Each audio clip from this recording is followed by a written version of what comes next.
नमस्कार दोस्तों, career with Ashutosh channel में आपका स्वागत करता हूं। आपके सामने उपस्थित हुआ एक नया वीडियो लेकर, जिसमें हम लोग बात करेंगे भारत के भूगोल के बारे में। सिर्फ एक वीडियो में आपको दोस्तों भारत का भूगोल समाप्त करूंगा बच्चों, और जो यूपी पीसीएस के लिए बहुत ही इंपॉर्टेंट वीडियो है। जितने भी बच्चे यूपी पीसीएस 2023 देना चाह रहे हैं उन सभी के लिए ये रामबाण वीडियो है बच्चों, ध्यान रखिएगा सभी के लिए, ठीक है। वीडियो को एक बार लाइक कीजिएगा, शेयर कीजिएगा अपने दोस्तों के बीच में, और नए हैं तो चैनल को सब्सक्राइब कीजिएगा। तो वेरी इंपॉर्टेंट है बच्चों, मैं यहाँ पे लिख दे रहा हूँ आप सभी बच्चों के लिए, यूपी पीसीएस 2023 के लिए। आपका देखिए ये इंडिया का मैप आपके सामने यहाँ पे शो किया है मैंने, और आप लोग देख सकते हैं कि इंडिया के मैप में सबसे महत्वपूर्ण चीज क्या है जो मैं आपको दिखाना चाह रहा हूँ। सबसे पहले देखिए बच्चों, भारत में कितने राज्य हैं? तो 28 राज्य हैं। और कितने केंद्र शासित प्रदेश हैं? तो 8 आपके केंद्र शासित क्षेत्र हैं, ठीक है बच्चों। तो सबसे पहला क्वेश्चन जो एग्जाम में पूछा जाता है, तो कितने राज्य हैं बच्चों? तो 28 राज्य हैं। दूसरा, कितने केंद्र शासित क्षेत्र हैं? तो 8 केंद्र शासित क्षेत्र हैं जो आपको जानने चाहिए, ठीक है। तो सबसे पहला चीज तो आपका यही हो गया। अब अगला चीज आपको बच्चों जो जानना होता है कि भारत के कितने पड़ोसी देश हैं जिनसे भारत का बॉर्डर टच करता है। बॉर्डर टच करने का मतलब बच्चों आप देख सकते हैं, जैसे भारत का पड़ोसी देश पाकिस्तान है, ये बॉर्डर स्थलीय सीमा भारत की जो है ये साझा हो रही है। ये गुजरात राज्य, राजस्थान राज्य, पंजाब राज्य और जम्मू कश्मीर और लद्दाख का केंद्र शासित क्षेत्र जो है ये अपनी स्थलीय सीमा साझा करता है पाकिस्तान के साथ। तो पहला देश आपका कौन सा हो गया बच्चों? तो पाकिस्तान हो गया। इसके बाद अगर बात करें तो दूसरा देश कौन सा है जो स्थलीय सीमा साझा करता है? तो वो आपका अफगानिस्तान हो गया। देखिए इतनी छोटा सा बॉर्डर जो है 106 किलोमीटर का है जो अफगानिस्तान भी साझा करता है। इसके बाद बात करते हैं बच्चों, तो यहाँ पे देखिए आप नेपाल आपको दिख रहा है बच्चों। नेपाल भी भारत के साथ क्या करता है? सीमा साझा करता है। इसके बाद बच्चों चाइना और तिब्बत का जो स्वायत्त क्षेत्र था पहले, अब उस पर चाइना का अधिकार है। तो चाइना का जो क्षेत्र है बच्चों वो भी भारत का पड़ोसी देश है। इस समय भारत और चीन के बीच में विवाद भी चल रहा है अरुणाचल प्रदेश के तवांग क्षेत्र को लेकर, ठीक है। आपने सुना भी होगा न्यूज में। इसके बाद बच्चों ये भूटान है। इसके बाद आप ये देखिए यहाँ पे आपका बच्चा म्यांमार है, और यहाँ पे आप देख सकते हैं ये बांग्लादेश है। तो ये आपके बच्चों इतने आपके देश हैं जो भारत के साथ स्थलीय सीमा साझा करते हैं। पहला, दूसरा अफगानिस्तान, तीसरा बच्चों नेपाल, चौथा चीन, पांचवा भूटान, छठा आपका म्यांमार और सातवां आपका बांग्लादेश। तो टोटल कितने देश हो गए बच्चों? ये 7 देश हो गए बच्चों जो भारत के साथ स्थलीय सीमा साझा करते हैं, जो हमें जानना चाहिए, ठीक है। इसके बाद अगर बात करते हैं तो भारत के द्वीप समूहों के बारे में अध्ययन कर लेते हैं। तो लक्षद्वीप आप देख रहे हैं, ये लक्षद्वीप है, और ये बच्चों आपका अंडमान निकोबार द्वीप समूह। तो 2 प्रमुख द्वीप समूह हैं। आपका अंडमान निकोबार द्वीप समूह ये आपका बंगाल की खाड़ी में है, ये आपका बंगाल की खाड़ी है बच्चों, आप देख सकते हैं, जिसको बे ऑफ बंगाल भी कहते हैं। और ये आपका बच्चों अरेबियन सी के नाम से जाना जाता है, जिसको हम लोग अरब सागर भी बोलते हैं, ठीक है। ये आपका बच्चों 2 द्वीप समूह हो गए जो आप इसके बारे में आपको जानकारी होनी ही चाहिए क्योंकि प्रमुख है, ठीक है। अब इसके बाद अगर बात की जाए तो सबसे इंपॉर्टेंट चीज क्या होती है बच्चों जो आपको ध्यान रखनी चाहिए कि विश्व में क्षेत्रफल की दृष्टि से भारत का स्थान क्या है। तो बच्चों देख लेते हैं, चलिए आगे आपके लिए यहाँ पे आप लोग देख सकते हैं राज्य और केंद्र शासित प्रदेश। सबसे पहले यहाँ पे बच्चों लिख लिया जाए, ठीक है, ताकि आपकी नोट्स भी बनती जाए। तो सबसे पहले यहाँ पे देख लेते हैं हमारे कितने राज्य हो गए? तो 28 राज्य हो गए, ठीक है। और कितने केंद्र शासित प्रदेश हैं? तो 8 आपके केंद्र शासित क्षेत्र हैं जो हमें क्या चाहिए, जिसके बारे में हमें जानकारी होनी चाहिए, ठीक है। तो टोटल ये अपडेटेड फिगर है बच्चों, ये अगर चेंज होता है तो यहाँ पे आप चेंज कर सकते हैं, ठीक है। तो ये डिटेल आपको जो पता होनी चाहिए पहली मैंने आपको बता दी। इसके बाद बात कर लेते हैं अगला जो है भारत का क्षेत्रफल और उसकी सामान्य जानकारी के बारे में बात कर लेते हैं। तो सबसे पहले देखिए भारत का क्षेत्रफल है कितना, ये आपका एग्जाम में पूछा जाता है, ठीक है। तो भारत का क्षेत्रफल की दृष्टि से विश्व में कौन सा स्थान है? तो विश्व में भारत का क्या स्थान है बच्चों? 7वां स्थान है भारत का। 7वां स्थान है किसका? भारत का। किसके दृष्टि से? क्षेत्रफल की दृष्टि से, ठीक है। तो क्षेत्रफल की दृष्टि से भारत का विश्व में कौन सा स्थान है? विश्व में 7वां स्थान है किसका?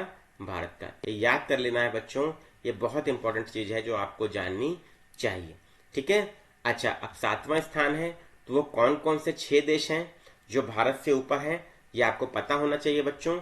तो 6 देश अगर बात की जाए तो सबसे पहले देखिए मैं आपके लिए लिख रहा हूं यहाँ पे, जो भारत से ऊपर आते हैं, रूस हो गया बच्चों, ठीक है, फिर कनाडा हो गया, मैं यहाँ लिख रहा हूँ, नाम आप लोग याद रखिएगा बच्चों सभी लोग, ठीक है। इसके बाद बच्चों आपका हो गया चीन, इसके बाद हो गया आपका अमेरिका, इसके बाद हो गया बच्चों आपका ब्राजील, इसके बाद आपका हो गया ऑस्ट्रेलिया, ये कितने हो गए बच्चों, 1 2 3 4 5 और 6, ठीक है। तो ये 6 देश ऐसे हैं जो भारत से क्या है, क्षेत्रफल की दृष्टि में बड़े हैं, ठीक है। तो ये याद कैसे करेंगे बच्चों, तो इसके लिए एक सबसे अच्छी ट्रिक आपके लिए बता रहा हूं, यहाँ पे आप देख सकते हैं आप लोग। तो ट्रिक है आपकी, रुक चीन अब आ भारत, ठीक है। तो देखिए रुक चीन में रा से आपका क्या हो गया बच्चों, ये रूस हो गया, ठीक है, रुक से, और का से बच्चों क्या हो गया आपका, ये कनाडा हो गया। इसके बाद बच्चों ये चीन से आपका चीन हो गया, फिर अ से आपका क्या है बच्चों, ये आपका अमेरिका हो गया, फिर आपका ब से आपका क्या हो गया बच्चों, ये ब्राजील है, और आ से बच्चों आपका क्या हो गया, ये आपका ऑस्ट्रेलिया हो गया। तो ये ट्रिक आपको याद रहेगी बच्चों। क्या ट्रिक है, बहुत ही अच्छी ट्रिक आप लोगों के लिए मैंने बताई यहाँ पे, रुक चीन अब आ भारत, ठीक है। तो ये बहुत इंपॉर्टेंट चीज है। इसके बाद अगर बात की जाए तो आगे अगर देखा जाए तो क्षेत्रफल का कितना है भारत का, ये भी इंपॉर्टेंट है बच्चों, आपके एग्जाम के दृष्टिकोण से जो पूछा जाता है।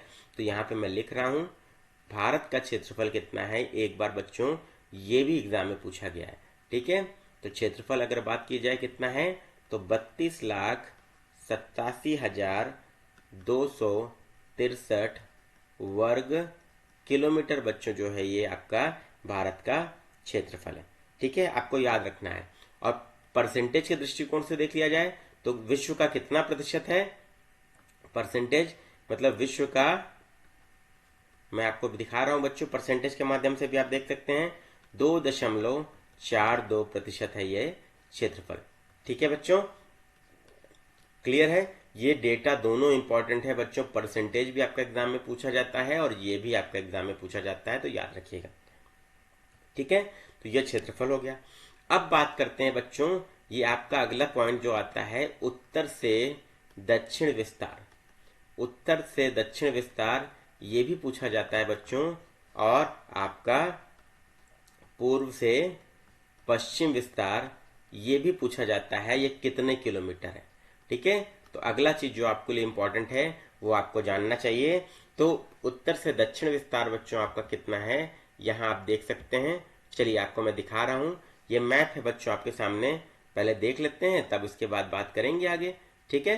तो चलिए पहले देख लिया जाए। तो देखिए पहले ये आपका क्या है बच्चों, पहले मैप में आपको ये जानकारी होनी चाहिए कि ये आपका पूर्व होता है, ये आपका पश्चिम होता है, ये आपका उत्तर होता है, और ये आपका दक्षिण होता है। तो पूर्व से पश्चिम की ओर अगर विस्तार की बात की जाए तो 2,933 किलोमीटर बच्चों आपका ये है, ये आपका पूर्व से पश्चिम की ओर विस्तार है, ठीक है, सभी लोग ध्यान रखेंगे, ठीक है। और उत्तर से दक्षिण की ओर विस्तार की अगर बात की जाए तो आप देख सकते हैं 3,214 किलोमीटर जो है, जो आपको क्या करना है बच्चों, याद रखना है। नॉर्थ टू साउथ डायरेक्शन मैंने आपको बता दिया बच्चों, नॉर्थ होता है, साउथ होता है, ईस्ट होता है, और ये वेस्ट होता है, याद रखिएगा सभी बच्चे लोग। दो महत्वपूर्ण चीज बच्चों यहाँ पे आपके लिए इंपॉर्टेंट मैंने आपको बताई, ठीक है।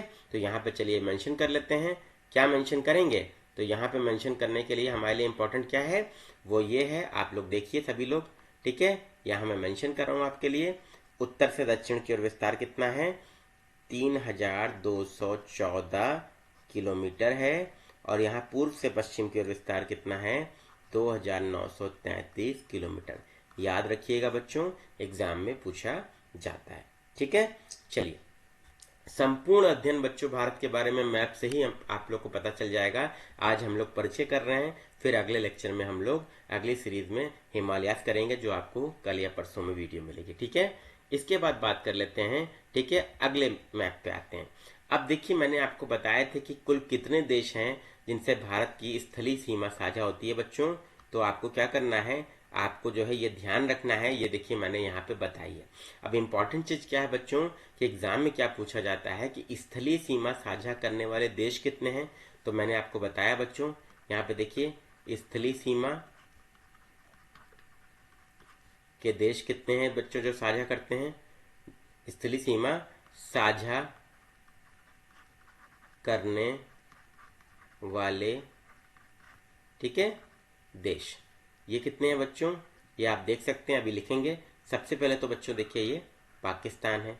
किन किन राज्यों के साथ कर रहा है, गुजरात के साथ, राजस्थान के साथ और पंजाब के साथ, 3 राज्यों के साथ करता है, और 2 केंद्र शासित क्षेत्र जम्मू कश्मीर और लद्दाख के साथ। पहले ये क्या था बच्चों, पहले ये पूरा जम्मू कश्मीर राज्य हुआ करता था, लेकिन इसको विभाजित करके 2 केंद्र शासित क्षेत्रों में बांट दिया गया, ठीक है। तो ये आपके लिए इंपॉर्टेंट है बच्चों। अगला आपका जो देश आता है बच्चों महत्वपूर्ण जो है वो अफगानिस्तान है। उसके साथ भी सीमा साझा होती है, लेकिन मात्र इतनी सी बच्चों, ठीक है। तो कितना किलोमीटर है, देखिए ये एग्जाम में पूछा जाता है। तो सबसे कम स्थलीय सीमा किस देश के साथ साझा होती है बच्चों, तो अफगानिस्तान के साथ होती है। कितने किलोमीटर है आप ये देख सकते हैं, इट इज 106 किलोमीटर, और यहाँ पे देखिए ये मेंशन भी है बच्चों, ठीक है, याद रखिएगा, एग्जाम में पूछा गया है। इसके बाद बात करते हैं, यहाँ पे आपके देखते हैं, तो यहाँ पे देखिए ये आपका देश आता है इंडिया चाइना, ठीक है। 3488 किलोमीटर की सीमा भारत और चीन के बीच में साझा होती है। अब हम लोग अगर देखते हैं, ये प्रश्न एग्जाम में पूछा जाता है कि सबसे बड़ी स्थलीय सीमा भारत के किस देश के साथ साझा होती है, तो हम लोग सोचते होंगे कि ये आपकी किसके साथ है, चीन के साथ है, क्योंकि इतना पूरा हो रहा है, यहाँ पे लाल कलर से आप देख रहे हैं, और यहाँ पे भी बच्चों लाल कलर से आप देख रहे हैं, और यहाँ पे, लेकिन चीन के साथ नहीं है। सबसे बड़ी स्थलीय सीमा भारत की बात बच्चों साझा होती है वो बांग्लादेश के साथ। अभी आप ये देख सकते हैं, ये 4096 किलोमीटर यहाँ पे मेंशन है, ठीक है। तो पहले अभी आते हैं चाइना पे, तो चाइना के साथ 3488 किलोमीटर, ये चीन की लोकेशन है, ठीक है। इसके बाद बच्चों ये सीमा आपकी, ये लाल कलर का बॉर्डर जो है बच्चों, ये चीन की सीमा है, आप ये देख सकते हैं, ठीक है। तो 3 जगह पे बच्चों ये सीमा साझा होती है। इसके बाद आते हैं इंडिया नेपाल, ये आपका 1751 किलोमीटर है, भारत और नेपाल की जो स्थलीय सीमा है। इसके बाद बच्चों बात कर लेते हैं भूटान की, तो भारत और भूटान की 699 किलोमीटर है। और इसके बाद आपका आ जाता है म्यांमार, आपको मैप में दिख रहा होगा बच्चों, भारत और म्यांमार के साथ आप देख सकते हैं आपका यहाँ पे सीमा साझा होती है, ठीक है। तो कितनी सीमा साझा होती है आप लोग देख सकते हैं बच्चों, यहाँ पे आपको मैप में क्लियरली दिखाया गया है बच्चों। तो आप देखिए 1643 किलोमीटर की ये आपकी क्या है, सीमा साझा होती है, ठीक है। अब आते हैं बच्चों, सबसे बड़ी स्थलीय सीमा भारत के किस देश के साथ साझा होती है, तो बांग्लादेश के साथ साझा होती है। कितनी है, 4096.7 किलोमीटर। तो याद रखिएगा बच्चों, स्थलीय सीमा साझा करने वाले देश कितने हैं, पाकिस्तान पहला हो गया, दूसरा अफगानिस्तान, तीसरा बच्चों क्या हो गया, चीन, चौथा आपका नेपाल, पांचवा आपका भूटान, ठीक है। इसके बाद छठवां आपका म्यांमार, और 7वां आपका बांग्लादेश। तो टोटल 7 देश हैं बच्चों जो आपको याद रखने हैं, ठीक है। अब सबसे बड़ी बच्चों स्थलीय सीमा है, सबसे बड़ी सीमा मैं आप यहाँ पे लिख रहा हूँ बच्चों, जो आपको क्या करना है एग्जाम के दृष्टिकोण से याद रखना है, वो आपके किसके साथ है बच्चों, वो बांग्लादेश के साथ है, ठीक है। याद कर लीजिएगा, ये बहुत इंपॉर्टेंट क्वेश्चन है आपके लिए, ठीक है। कितनी है बच्चों, 4096 किलोमीटर, ठीक है। और सबसे छोटी सीमा, अब सबसे छोटी सीमा की अगर बात कर ली जाए, तो सबसे छोटी सीमा बच्चों जो है आपकी, वो किसके साथ होती है, वो आपकी अफगानिस्तान के साथ होती है, ठीक है। तो मैं यहाँ पे लिख रहा हूँ बच्चों, आप लोग देख लीजिएगा, ये अफगानिस्तान, ठीक है। तो ये बच्चों आपको पीडीएफ मिल जाएगा, टेलीग्राम चैनल हमारा जो है उसका लिंक डिस्क्रिप्शन बॉक्स में दिया है, वहाँ पे आपको इसकी पूरी पीडीएफ भी प्राप्त हो जाएगी, ठीक है, वहाँ से आप लोग ले सकते हैं। इसके आगे अगर बात की जाए, तो आगे बच्चों जो आता है जलीय सीमा और स्थलीय सीमा की बात आती है, जो मैंने आपको स्थलीय सीमा मैप में क्लियर करके बता दी। अब अगर बात कर लेते हैं, स्थलीय सीमा तो हमारा हो गया बच्चों, जो हम लोगों ने देख लिया, 7 देश हैं जिनसे साझा होती है, ठीक है। और कौन कौन सबसे बड़ी स्थलीय सीमा किसके साथ साझा होती है, तो वो हम लोगों ने देखा, वो कौन सा देश है, बांग्लादेश है, और सबसे छोटी तो हमारी होती है अफगानिस्तान के साथ, ठीक है। अब जलीय सीमा की अगर बात की जाए, तो जलीय सीमा में इंपॉर्टेंट क्या है, मुख्य भूमि की जलीय सीमा, ठीक है। सबसे पहली बात की जाए तो मुख्य भूमि की जलीय सीमा आपकी आती है, ठीक है। तो मुख्य भूमि की जलीय सीमा आपकी आ गई, तो वो कितनी हो गई बच्चों, तो वो आपकी है बच्चों 6100 किलोमीटर। ठीक है, मुख्य भूमि में आप समझिए पूरा भारत जो पानी से घिरा है जितना पोर्शन वो आता है, अंडमान निकोबार और लक्षद्वीप द्वीप समूह नहीं आते हैं। इसके बाद बात की जाए तो आपकी कुल जलीय सीमा, अगर बात किया जाए तो कुल जलीय सीमा कितनी है बच्चों, तो ये भी एग्जाम में पूछा जाता है। ये आपका कितना है, 7516.6 किलोमीटर। अब चलिए कुल जलीय सीमा में क्या हो जाएगा बच्चों, आपका क्या क्या चीजें हैं, मुख्य भूमि आएगी, ठीक है, इसके बाद आपका क्या आएगा बच्चों, इसके बाद आपका अंडमान निकोबार आ जाएगा, ठीक है, इसके बाद आपका अंडमान निकोबार आ जाएगा, और इसके बाद बच्चों आपका क्या आ जाएगा, लक्षद्वीप भी आ जाएगा। तो इतनी चीजें बच्चों आपकी आ जाती हैं, तो इसीलिए आपकी ये क्या कहलाती है, कुल जलीय सीमा कहलाती है। ठीक है, अब देखिए, अब ये मैप बच्चों देखिए, मैं आपको डिफरेंस क्या दिखाना चाह रहा था, डिफरेंस यही दिखाना चाह रहा था बच्चों कि जो बच्चे लोग ये मुख्य भूमि और कुल नहीं समझ पा रहे हैं उनके लिए ये मैप है। ठीक है, अब देखिए बच्चों, जो यहाँ से ब्लैक कलर का बच्चों ये बॉर्डर जो शो हो रहा है यहाँ से, ये आपका बच्चों क्या है, ये पोर्शन आप देख लीजिए, यहाँ पे ये पूरा देख सकते हैं आप लोग, जो गुजरात से शुरू हुआ है और यहाँ तक ये जा रहा है इस तरीके से, और ये पूरा का पूरा आपका पश्चिम बंगाल तक जाएगा। अब ये क्या है बच्चों, देखिए इतना पोर्शन तो स्थलीय सीमा है जो 7 देशों के साथ साझा हो रही है, ठीक है, लेकिन यहाँ तक बच्चों जलीय सीमा है जो आपका क्या है बच्चों, जो आपका क्या है टोटल जो है, जो आपके लिए इंपॉर्टेंट क्या है, जो शुरू कहाँ से हो रही है, गुजरात से हो रही है और आपकी पश्चिम बंगाल तक रह रही है। अब ये बेसिकली क्या है बच्चों, भारत का ये जो पोर्शन है ये प्रायद्वीप कहलाता है। प्रायद्वीप अब ऐसा क्षेत्र होता है बच्चों जो 3 ओर से जल से घिरा होता है। ठीक है, तो पहला पोर्शन ये हो गया, दूसरा ये हो गया और तीसरा ये हो गया। तो ये इंडियन ओशन है या हिंद महासागर है, ये आपका उसी हिंद महासागर में ही अरब सागर आता है और बंगाल की खाड़ी भी आता है। ठीक है, प्रायद्वीप ही भारत की बात हो रही है जो जलीय सीमा साझा हो रही है। ठीक है, चलिए तो ये हम लोगों ने देख लिया। कुल कितनी है बच्चों, 7516, मैंने आपको बता दिया ना बच्चों, कुल जलीय सीमा कितनी है, तो 7516 किलोमीटर हो जाएगी टोटल वाटर बाउंड्री है। ठीक है, लेकिन अगर मुख्य भूमि की बात की जाए, लक्षद्वीप और अंडमान निकोबार को उसमें कंसीडर नहीं किया जाएगा बच्चों। ठीक है, तो वो कितनी हो जाएगी, वो आपकी 6100 किलोमीटर हो जाएगी। यहाँ पे मैंने आपको ऑलरेडी मेंशन करके बता दिया है। ठीक है, आप लोग देख सकते हैं। इसके बाद अगर बात की जाए तो ये मैप भी क्लियर हो गया हम लोग को। अब आते हैं अक्षांश और देशांतर के ऊपर। ठीक है, अब देखिए बच्चों, भारत का जो अक्षांशीय विस्तार है, सबसे पहले मैप में ही अध्ययन करेंगे। तो भारत का जो अक्षांशीय विस्तार है वो कहाँ से कहाँ तक है, तो भारत के जो मुख्य भाग जो है बच्चों वो 8 डिग्री 4 मिनट से शुरू होता है। अब ये देखिए बच्चों, मैंने आपको बताई थी, ये नॉर्थ है, ये साउथ है, ये ईस्ट है और ये आपका वेस्ट है।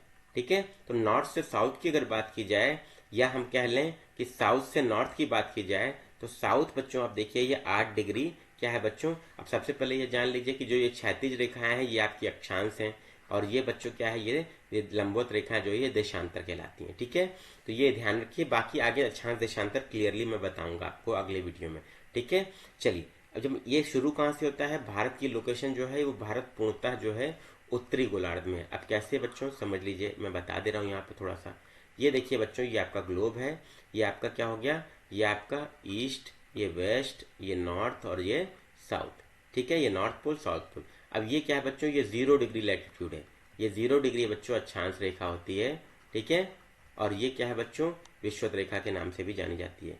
ठीक है, अब ये क्या है बच्चों, ये क्षैतिज रेखा है। अब इसके ऊपर उत्तरी गोलार्ध और इसके इधर आपका दक्षिणी गोलार्ध। और अगर इसको हम क्या करें बच्चों, इसको प्राइम मेरिडियन बोलते हैं। ठीक है, प्राइम मेरिडियन है ये आपके क्या कहते हैं, और ये गैप बोल सकते हैं, आप क्या कहते हैं कि ये पृथ्वी को पूरब और पश्चिम के 2 बराबर भागों में बांटता है। ठीक है, तो ये बेसिकली क्या है, तो ये इधर का बच्चों पोर्शन क्या हो जाएगा, ये पोर्शन ये आपका पूर्वी गोलार्ध हो जाएगा और ये आपका पश्चिमी गोलार्ध हो जाएगा। ठीक है, तो भारत की जो लोकेशन है बच्चों, आप ये देख सकते हैं अपना देश की लोकेशन क्या है, ये इस तरीके से बच्चों अपना देश है।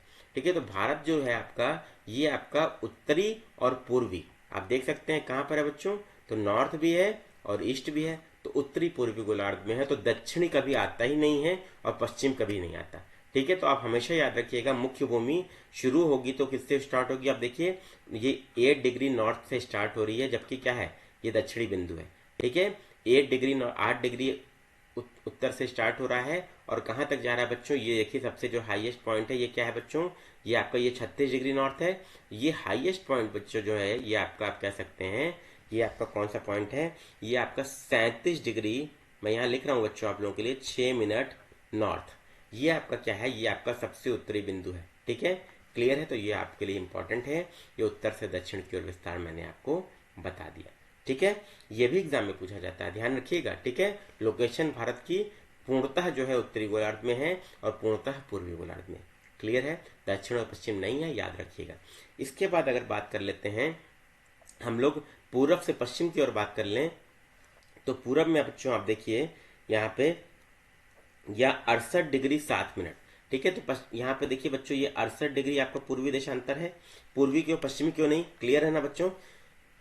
हम लोग मूव कहाँ कर रहे हैं, हम लोग पश्चिम की ओर कर रहे हैं, लेकिन पूर्वी होगा। पूर्वी क्यों होगा, क्योंकि मैंने आपको बताया कि पूर्णतः लोकेशन क्या है, ये पूर्वी में है। 68 डिग्री उत्तरी आपका क्या है बच्चों, पूर्वी देशांतर है। अब 68 डिग्री पूर्वी देशांतर है तो थोड़ा सा क्या होगा बच्चों, ये देखिए यहां से स्टार्ट हो रहा है। ठीक है सॉरी, यहां से स्टार्ट हो रहा है, तो यहां पे 68 डिग्री से थोड़ा सा आगे तो कितना हो जाएगा बच्चों, 68 डिग्री 7 मिनट। ये एग्जैक्टली जो आता है 68 डिग्री 7 मिनट, ये आपका बच्चों क्या हो जाता है, ईस्ट लॉन्गिट्यूड, मतलब पूर्वी देशांतर। ये आपका क्या है बच्चों, ये यहां से आपका भारत शुरू होता है, देशांतरी विस्तार। और इसके बाद बच्चों यहाँ पे जो पहुंचता है, ये जो बिंदु है आप देख सकते हैं 98 डिग्री देशांतर जो है बच्चों। ठीक है, ये क्या है बच्चों, यहाँ पे देखिए थोड़ा सा यहाँ पे जो है बच्चों करेक्ट कर देना जरूरी है, क्योंकि आपको जो है आइडिया भी होना चाहिए।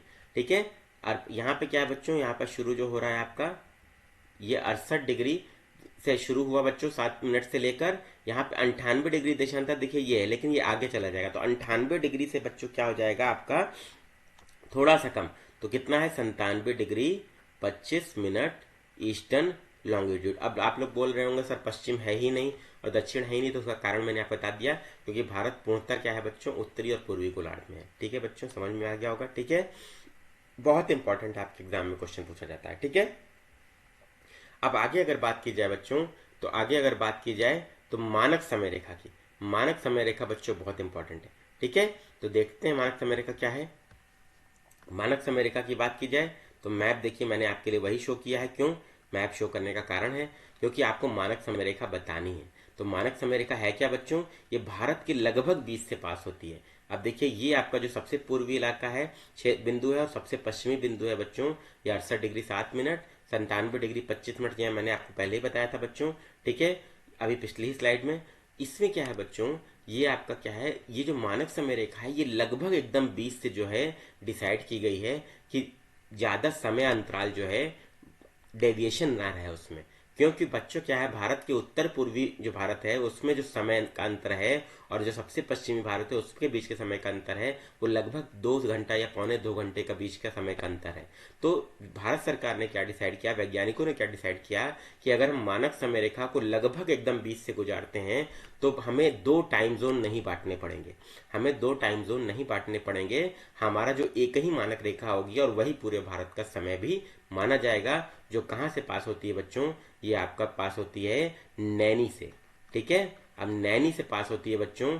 अब इसको कुछ लोग इलाहाबाद भी बोलते हैं किताबों में लिखा हुआ, और कुछ लोग बच्चों मिर्जापुर भी बोलते हैं। ठीक है, तो आप लोग ध्यान रखिएगा, नैनी इलाहाबाद से आपकी क्या पास हो रही है, IST पास हो रही है, इंडियन स्टैंडर्ड टाइम लाइन या मानक समय रेखा पास हो रही है। और ये है क्या, ये 82.5 डिग्री बच्चों पूर्वी देशांतर है। ठीक है, क्या है बच्चों, 82.5 डिग्री पूर्वी देशांतर है बच्चों, ये भारत की मानक समय रेखा कहलाती है। फिर से मैं लिख रहा हूं थोड़ा बच्चों आपको क्लैरिटी के लिए, 82.5 डिग्री पूर्वी देशांतर है। ठीक है, 82.5 डिग्री पूर्वी देशांतर, ये क्या है बच्चों, आपकी मानक समय रेखा है।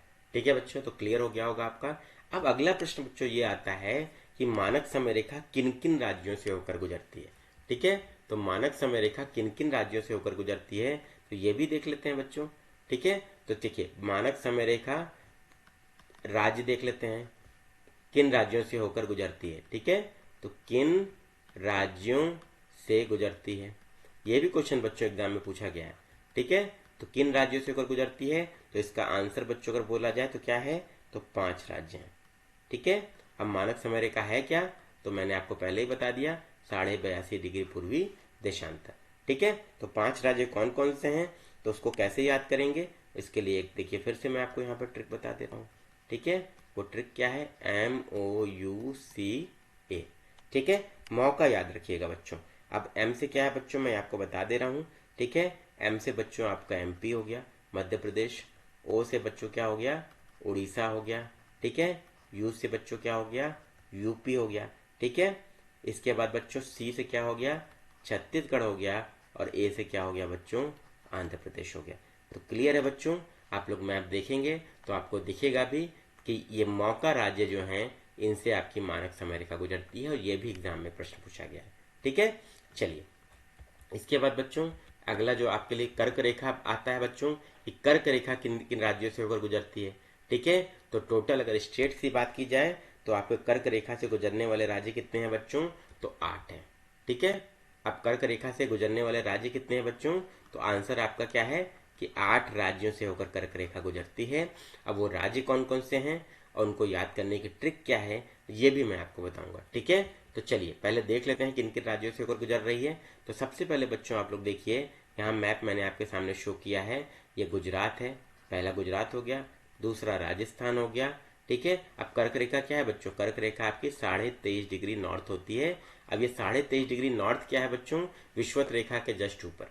ठीक है, और विषुवत रेखा के नीचे साउथ हो जाता है। ठीक है, ये तो मैंने पहले ही आपको बताया है, ये अभी मैंने आपको आज के वीडियो में बताया, ये 0 डिग्री है बच्चों। तो ये कर्क रेखा लगभग ऐसे ग्लोब में इस तरीके से आपकी गुजरती है। ठीक है, और ये बच्चों क्या है, ये 23.5 डिग्री साउथ है। ठीक है, तो ये आपकी क्या कहलाती है बच्चों, ये कर्क रेखा है। ठीक है, और ये बच्चों क्या है आपकी, ये मकर रेखा है। ठीक, तो ये दो चीज आपको ध्यान रखना है। तो कर्क रेखा बच्चों आपकी क्या हो गई, ये है भारत के लगभग 20 से होकर गुजरती है। तो दो राज्य कितने हैं बच्चों, 8 राज्य हैं, पहला गुजरात, दूसरा राजस्थान, तीसरा मध्य प्रदेश, चौथा छत्तीसगढ़, पांचवा झारखंड, छठा वेस्ट बंगाल, और फिर उत्तर पूर्वी 2 राज्य हैं, सातवां त्रिपुरा और 8वां मिजोरम। ठीक है, तो अब सबसे बड़ा क्वेश्चन ये आता है बच्चों कि कर्क रेखा किन राज्यों से गुजरती है, इसको याद कैसे करें सर। तो इसके लिए बच्चों देखिए आपके लिए मैंने ट्रिक बनाई है, बहुत अच्छी, हो सकता है कुछ बच्चों ने पहले से पढ़ी भी हो। तो वो ट्रिक क्या है बच्चों, आप देख सकते हैं, Rajiv Gandhi made chief justice to wait for meeting. ठीक है, मेट फॉर द मीटिंग। ठीक है, तो ये आपके बच्चों क्या है, ट्रिक है। अब आर से बच्चों क्या है, सबसे पहले लेटर बस आपको क्या करना है बच्चों, ये याद कर लेना है। ठीक है, पहले अक्षर याद कर लेना है। ये ट्रिक बच्चों इंग्लिश में है तो थोड़ा सा आपको परेशानी होगी, लेकिन परेशान ज्यादा होना नहीं है बच्चों। ठीक है, ये ध्यान रखिएगा, परेशान ज्यादा नहीं होना है। ठीक है, यहाँ पे इसको जो है थोड़ा सा द को बड़े से मैं कर देता हूँ, क्यों, क्योंकि आपको क्या होगा, आसानी होगी बच्चों याद करने में। ठीक है, तो ये द हो गया और ये मीटिंग का म हो गया। ठीक, तो अब देखिए बच्चों, यहाँ आर से क्या हो गया आपका, राजस्थान हो गया। ठीक है, जी से बच्चों क्या हो गया, गुजरात हो गया। एम से क्या हो गया बच्चों, मध्य प्रदेश हो गया। अब देखिए 3 राज्य बच्चों आपको दिख रहे हैं, राजस्थान, गुजरात, मध्य प्रदेश। ठीक है, इसके बाद बात करते हैं, चलिए इसके बाद बात कर लेते हैं, सी से आपका छत्तीसगढ़, जे से बच्चों आपका झारखंड। ठीक है, जे से आपका झारखंड। ठीक है, और फिर डब्ल्यू से आपका वेस्ट बंगाल। ठीक है बच्चों, ये देखिए 7 राज्य बच्चों आपको मिल रहे हैं यहाँ पे। ठीक है, इसके बाद बच्चों टी से आपका त्रिपुरा है। ठीक है, और आपका इसके बाद एम से आपका मिजोरम। ठीक है बच्चों, तो कितने राज्य हो गए, 8 राज्य हो गए, 1 2 3 4 5 6 7 8। तो टोटल कितने राज्य हो गए बच्चों, तो 8 राज्य हो गए। और मैंने आपको जो ट्रिक बताई बच्चों, Rajiv Gandhi made chief justice to wait for the meeting, ये बहुत इंपॉर्टेंट है बच्चों, आपको याद रखना है, और चुटकियों में आप याद कर लेंगे कर्क रेखा से गुजरने वाले राज्यों के नाम। ठीक है बच्चों, अब अगला प्रश्न आपका आता है, अगला प्रश्न ये आता है बच्चों कि आपकी जो कर्क रेखा है इससे 3 प्रकार के प्रश्न अभी तक बने हैं। पहला प्रश्न बना है कितने राज्यों से होकर गुजरती है, ये तो मैंने आपको बता दिया कितने राज्य हैं, तो आपके 8 स्टेट हैं। ट्रिक भी मैंने आपको बता दी। अब यहाँ पे आपने देख भी लिया। इसके बाद बच्चों पहला प्रश्न तो आपका ये हो गया, ठीक है, 8 स्टेट्स यहाँ लिखा भी है। इसके बाद बच्चों सबसे समीप जो है कर्क रेखा के क्या कौन सा आपका क्षेत्र पड़ता है, तो आपको ध्यान रखना है बच्चों उदयपुर इन त्रिपुरा। मतलब त्रिपुरा में बच्चों, राजस्थान में वाला भी उदयपुर नहीं होगा बच्चों, याद ध्यान रखिएगा। त्रिपुरा में उदयपुर जो है बच्चों ये ट्रॉपिक ऑफ कैंसर के सबसे पास पड़ता है, इसको याद रखिएगा। ये क्वेश्चन नंबर 2 है जो आपका एग्जाम में पूछा गया है, ठीक है। इसके बाद ये क्वेश्चन आता है बच्चों, तीसरा क्वेश्चन आता है आपका कि आपकी जो कर्क रेखा है वो कौन सी नदी उसको 2 बार काटती है, ठीक है। एग्जाम में देखिए विषुवत रेखा, मकर रेखा और कर्क रेखा को कौन सी नदी 2 बार काटती है, प्रश्न बहुत इंपॉर्टेंट हो जाता है। तो आपको ध्यान रखना है कर्क रेखा कौन सी नदी 2 बार काटती है, तो माही नदी है बच्चों वो, जो अकलौती ऐसी नदी है जो ट्रॉपिक ऑफ कैंसर को 2 बार काटती है, जैसा कि यहाँ पे लिखा है। तो क्वेश्चन नंबर 3 बच्चों आपका ये हो गया। तो 3 प्रकार के प्रश्न बच्चों आपके बनते हैं जो आपको क्या करना है, ध्यान रखना है, ठीक है। अब एक चीज बच्चों यहाँ पे मैं आपको बताऊंगा जो आपको ध्यान रखना है। यहाँ पे मैंने आपको बताया भारत की मानक समय रेखा में कि भारत का जो मानक समय है बच्चों, ये मैंने आपको बताया वो कौन सा समय है, वो 82.5 डिग्री पूर्वी देशांतर है, ठीक है, और इलाहाबाद के नैनी से गुजरता है। ये भारत का जो मानक समय है, इंडियन स्टैंडर्ड टाइम है, वो ग्रीनविच मीन टाइम से, जीएमटी से 5.5 घंटा आगे है, 5.5 घंटा आगे है। अब ये जीएमटी किस चिड़िया का नाम है ये भी समझ लेते हैं। जीएमटी मतलब जैसे इंडियन स्टैंडर्ड टाइम है, तो इसमें भारत, पूरे भारत का मानक समय हम लोग यहीं से मानते हैं कि नैनी से डिसाइड होता है, इलाहाबाद के। तो वैसे ही पूरे विश्व का मानक समय जो है वो लंदन के ग्रीनविच खगोलशाला से डिसाइड होता है, वो लंदन में स्थित है, और वहां से जो रेखा गुजरती है उसको माना जाता है यह विश्व की मानक समय रेखा है। और मानक समय रेखा ही पूरे विश्व का क्या करती है, समय निर्धारित करती है। मतलब अगर जीएमटी बच्चों यहाँ से पास हो रहा है लंदन से, ठीक है, तो आपका आईएसटी क्या है बच्चों, ये यहाँ पे आपका आता है, ठीक है। मतलब ये क्या है, 5.5 घंटा क्या है, यहाँ पे देखिए भारत जो है आगे है। मतलब अगर भारत में क्या है बच्चों, भारत में क्या है, भारत में दोपहर का क्या बज रहा है, भारत में दोपहर का आपका 12 PM हो रहा है, या 12 नून टेक्निकली अगर बोला जाए तो आप क्या बोलेंगे, दोपहर के 12 बजे हैं, ठीक है। 12:30 लेते हैं ना, टेक्निकल सब याद करने में भी आप लोग को आसान रहेगा। अगर भारत में 12:30 बजे हैं तो ब्रिटेन में क्या होगा बच्चों, 5.5 घंटा ब्रिटेन पीछे हो गया, ठीक है। तो 5.5 घंटा पीछे मतलब आप घटा दीजिए, ठीक है। तो 5.5 घंटा मतलब कितना हो गया आपका, 7:30 बजा, ठीक है, 7:30 5 हो गया, और इसके घटा दीजिए बच्चों, तो आपका कितना आ जाएगा बच्चों, समय निकालना है बच्चों हम लोग को, बेसिकली क्या करना है, तो 7 बज रहा होगा सवेरे का, ठीक है बच्चों, समझ में आ गई बात। तो ब्रिटेन में क्या हो रहा होगा, सुबह का 7 बज रहा होगा, जो आपको ध्यान रखना है। मतलब क्या है, भारत जो है वो आपका ब्रिटेन से 5.5 घंटा आगे, चूंकि जीएमटी क्या है बच्चों, उससे आईएसटी 5.5 घंटा आगे है, जो आपको बताना था, ठीक है बच्चों, क्लियर हो गई बात। इसके बाद अगर बात कर लेते हैं, इसके बाद हम लोग एक चीज बात कर लेते हैं यहाँ पे जो आपके लिए इंपॉर्टेंट है बच्चों, जलीय सीमा सबसे बड़ी किस राज्य की है, ठीक है। भारत की सबसे बड़ी जलीय सीमा बच्चों किस राज्य की है, ये भी एग्जाम में क्वेश्चन पूछा जाता है, तो आपको ध्यान रखना है। तो सबसे बड़ी जलीय सीमा जो है भारत में, सबसे बड़ी जलीय सीमा किस राज्य की है, तो ये क्वेश्चन बच्चों यूपी पीसीएस 2018 में पूछा जा चुका है। सबसे बड़ी जलीय सीमा किस राज्य की है बच्चों, तो वो आपकी गुजरात की है, ध्यान रखिएगा, ठीक है। और सबसे पहली है, और उसके बाद बच्चों आपका आता है आंध्र प्रदेश, ये दूसरे नंबर पे है। तो इंपॉर्टेंट क्वेश्चन है जो आपका बच्चों मैंने आपको यहाँ पे बताया। और अगला बच्चों क्वेश्चन जो आता है वो कौन सा क्वेश्चन आपके लिए इंपॉर्टेंट है, अगला क्वेश्चन, कितने राज्य और केंद्र शासित प्रदेश जो हैं वो जलीय सीमा जिनकी है, ये भी क्वेश्चन पूछा जाता है। तो भारत के, मैं आपको बता रहा हूँ बच्चों, भारत के 9 राज्य और 4 केंद्र शासित क्षेत्र ऐसे हैं, केंद्र शासित क्षेत्र हैं जिनकी जलीय सीमा है, ठीक है, आपको याद रखना है, जिनकी जलीय सीमा है, ठीक है बच्चों। तो ये आपको याद रखना है, ये आपके लिए इंपॉर्टेंट है। अच्छा, अब आप लोग सोच रहे होंगे कि सर ये कैसे पता चलेगा कितने राज्य कितने हैं, तो मैं आपको ये मैप मैंने आपको ये दिखाया था ना बच्चों, आपको यहाँ पे आप देख सकते हैं। चलिए मैं राज्य आपको काउंट करवा देता हूँ। तो राज्य आपके कितने हैं, देखिए पहला हो गया गुजरात, सबसे बड़ी जलीय सीमा गुजरात की है, ठीक है। इसके बाद आपका महाराष्ट्र दूसरा राज्य, तीसरा कर्नाटक, ठीक है। इसके बाद बच्चों यहाँ पे गोवा भी था, 4 हो गया, ठीक है। फिर 5 केरल, छठा तमिलनाडु, 7वां आंध्र प्रदेश, 8वां उड़ीसा और 9वां पश्चिम बंगाल। तो आपके क्या हो गए, 9 राज्य हो गए और 4 केंद्र शासित क्षेत्र भी हैं जो आपके क्या करते हैं, जलीय सीमा बनाते हैं, ठीक है। तो इम्पोर्टेंट है। तो ये डिटेल मैंने आपको भारत के बारे में संपूर्ण जानकारी, भारत के राजनीतिक मानचित्र का परिचय मैंने पूरा आपको बता दिया।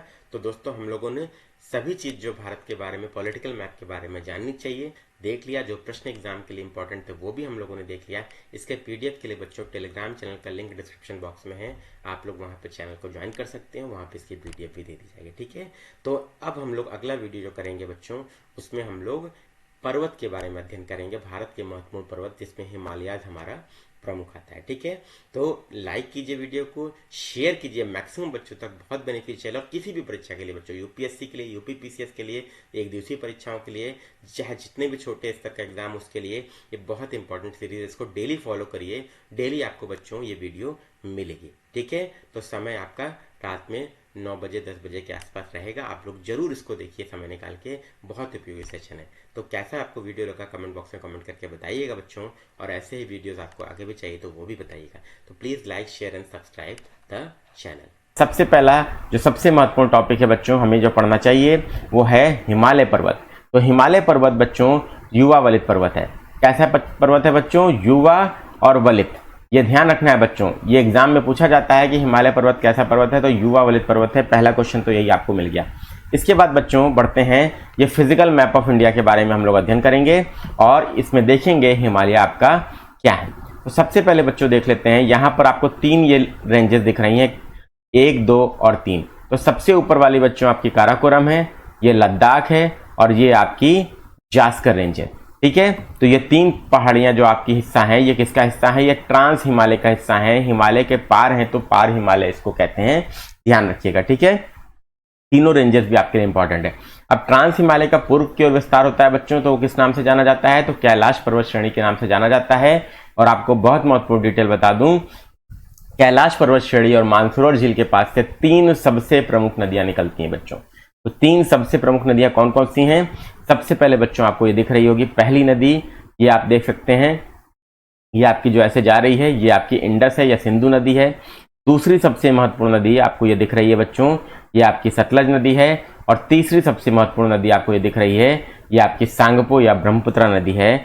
आप सभी लोग ध्यान रखिए, बहुत इंपॉर्टेंट चीज मैंने आपको बताई, कैलाश श्रेणी और मानसरोवर झील से 3 महत्वपूर्ण नदियों का उद्गम होता है, ठीक है। क्लियर हो गया, चलिए आगे बढ़ते हैं। अब देख लेते हैं हिमालय पर्वत कौन कौन से हैं, में कौन सी श्रेणियां हैं। सबसे पहले आपको ये ग्रेट हिमालय दिख रहा है बच्चों, पश्चिम से लेकर शुरू होता है और ये आपका पूर्व तक यहाँ तक आपका है। तो ग्रेट हिमालय आपका जो है सबसे उत्तरी श्रेणी है, ये जो श्रेणी है बच्चों आपकी ग्रेट हिमालय। इसके नीचे फिर आपकी मिडिल या लेसर हिमालय और इसके बाद आपकी शिवालिक आती है। तो 3 समानांतर तह श्रेणियां हैं, ग्रेट हिमालय, मिडिल या लेसर हिमालय, लघु या मध्य हिमालय और आपका शिवालिक। ग्रेट हिमालय को आपका हिमाद्री भी कहते हैं, ध्यान रखिएगा एग्जाम में आता है, ठीक है। इसके अलावा ग्रेट हिमालय जो है ये इसको क्या बोलते हैं बच्चों, इसको आप आंतरिक हिमालय भी बोलेंगे। सभी लोग ध्यान रखिएगा, बहुत इंपॉर्टेंट चीज है बच्चों आपके लिए जो आपको ध्यान रखना चाहिए, ठीक है। चलिए अब हम लोग आगे बढ़ते हैं बच्चों। सबसे महत्वपूर्ण चीज क्या है आपके लिए, सबसे महत्वपूर्ण चीज ये है कि आप नेक्स्ट देखते हैं, नेक्स्ट में क्या क्या चीजें आती है। अब यहाँ पर बच्चों आप लोग देखिए, यहाँ पर मैंने जो शो किया है आप लोगों के लिए, ये सबसे महत्वपूर्ण चीज शो की है। अब सबसे महत्वपूर्ण चीज क्या है जो आपको ध्यान रखना चाहिए, चलिए देख लेते हैं।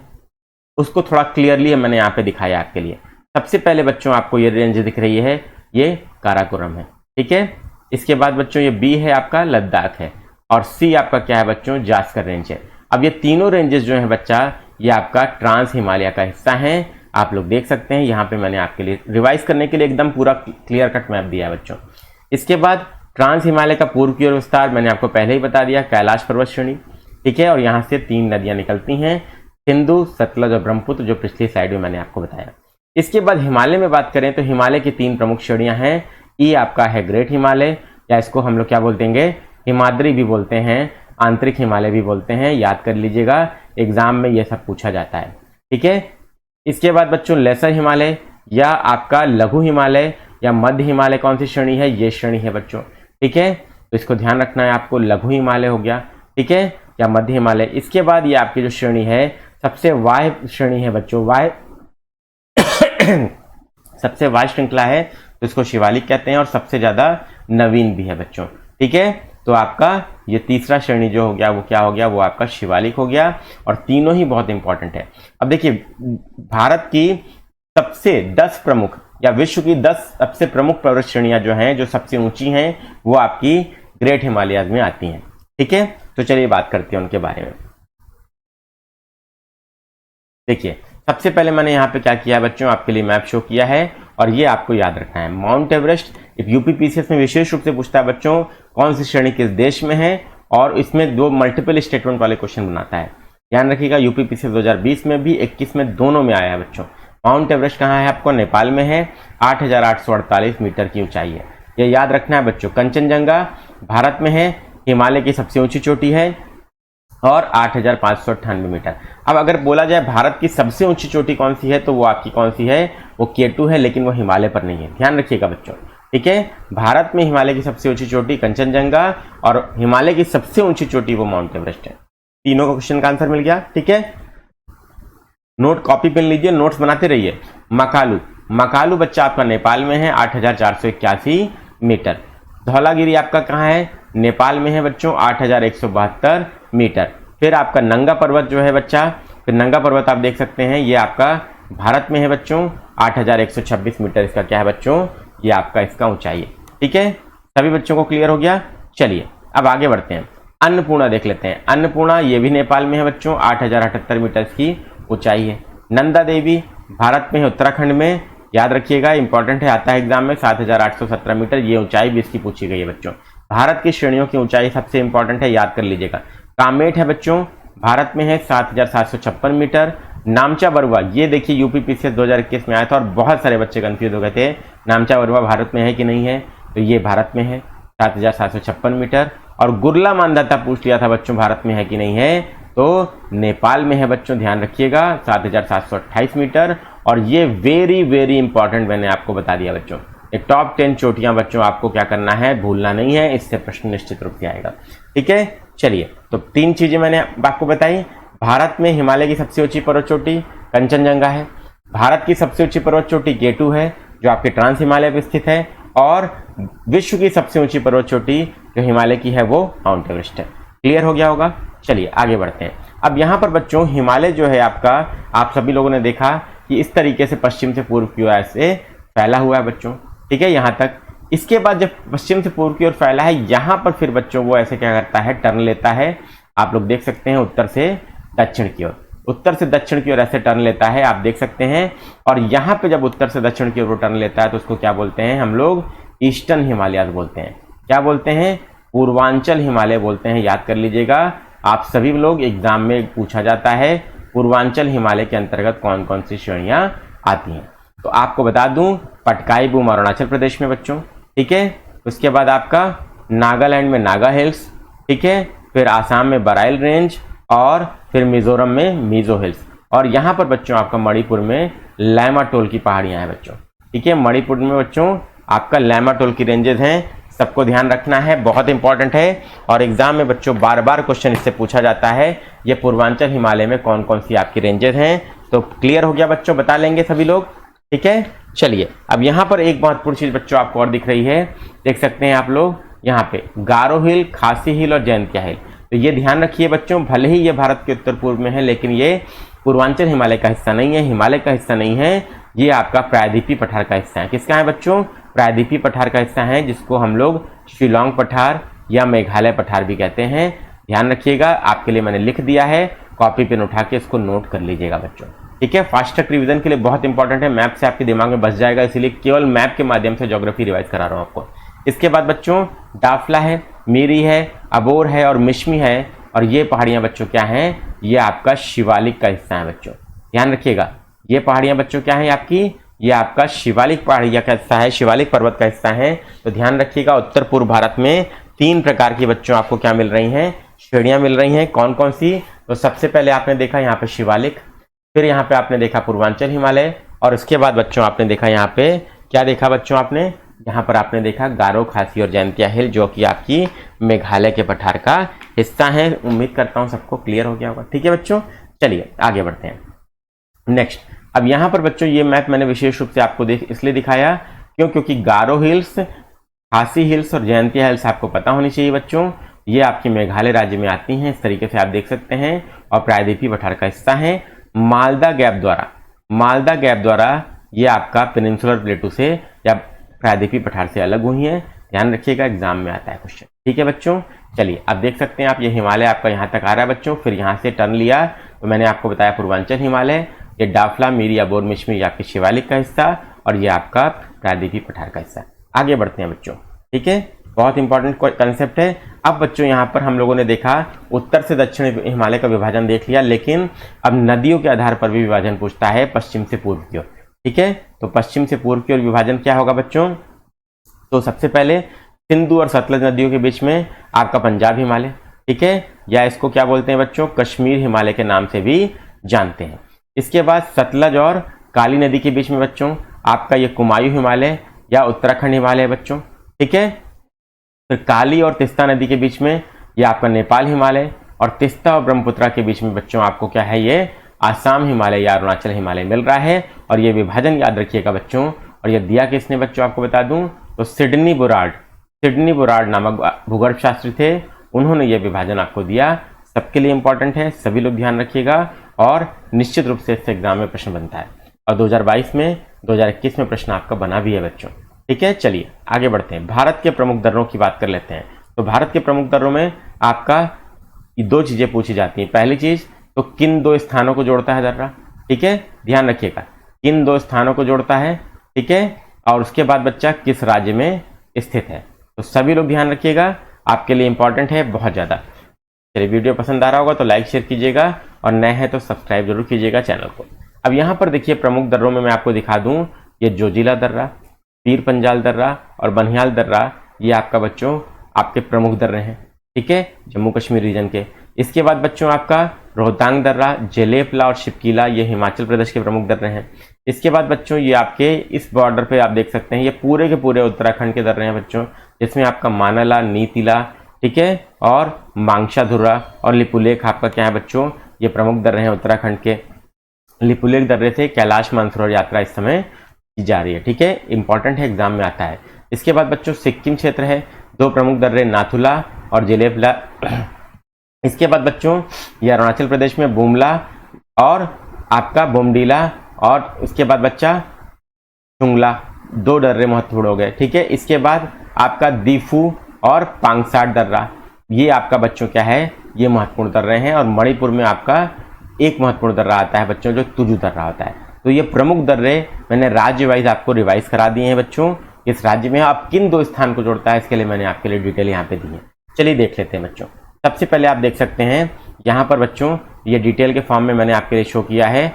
आप सभी बच्चे लोग देखिए यहाँ पे लद्दाख। अब लद्दाख रीजन में बच्चों क्या है बेटा, आपका लद्दाख से चीन को जोड़ता है कौन सा दर्रा, तो मैं आपको यहाँ पे दिखा दूं, काराकोरम। ठीक है, काराकोरम दर्रा आपका लद्दाख से चीन को जोड़ता है, याद कर लीजिएगा, इंपॉर्टेंट है, भारत का सबसे ऊंचा दर्रा है। इसके बाद बच्चों जम्मू कश्मीर में बुर्जिल दर्रा है, श्रीनगर से गिलगिट को जोड़ता है बच्चों, और गिलगिट का हिस्सा आपका पीओके में है। ठीक है बच्चों, देखिए यहाँ पर बच्चों आप लोग देख सकते हैं। ठीक है, गिलगिट दर्रा बच्चों जो है आपका है बुर्जिल दर्रा श्रीनगर से गिलगिट को जोड़ रहा है। चलिए, इसके बाद बच्चों दूसरा क्या है, जोजिला दर्रा, ये श्रीनगर से लेह को जोड़ता है, और बनिहाल दर्रा जम्मू से श्रीनगर को जोड़ता है। क्लियर हो गया बच्चों, चलिए आगे बढ़ते हैं। नेक्स्ट हिमाचल प्रदेश में देख लेते हैं बच्चों, प्रमुख दर्रों में कौन कौन सा प्रमुख दर्रा है आपका।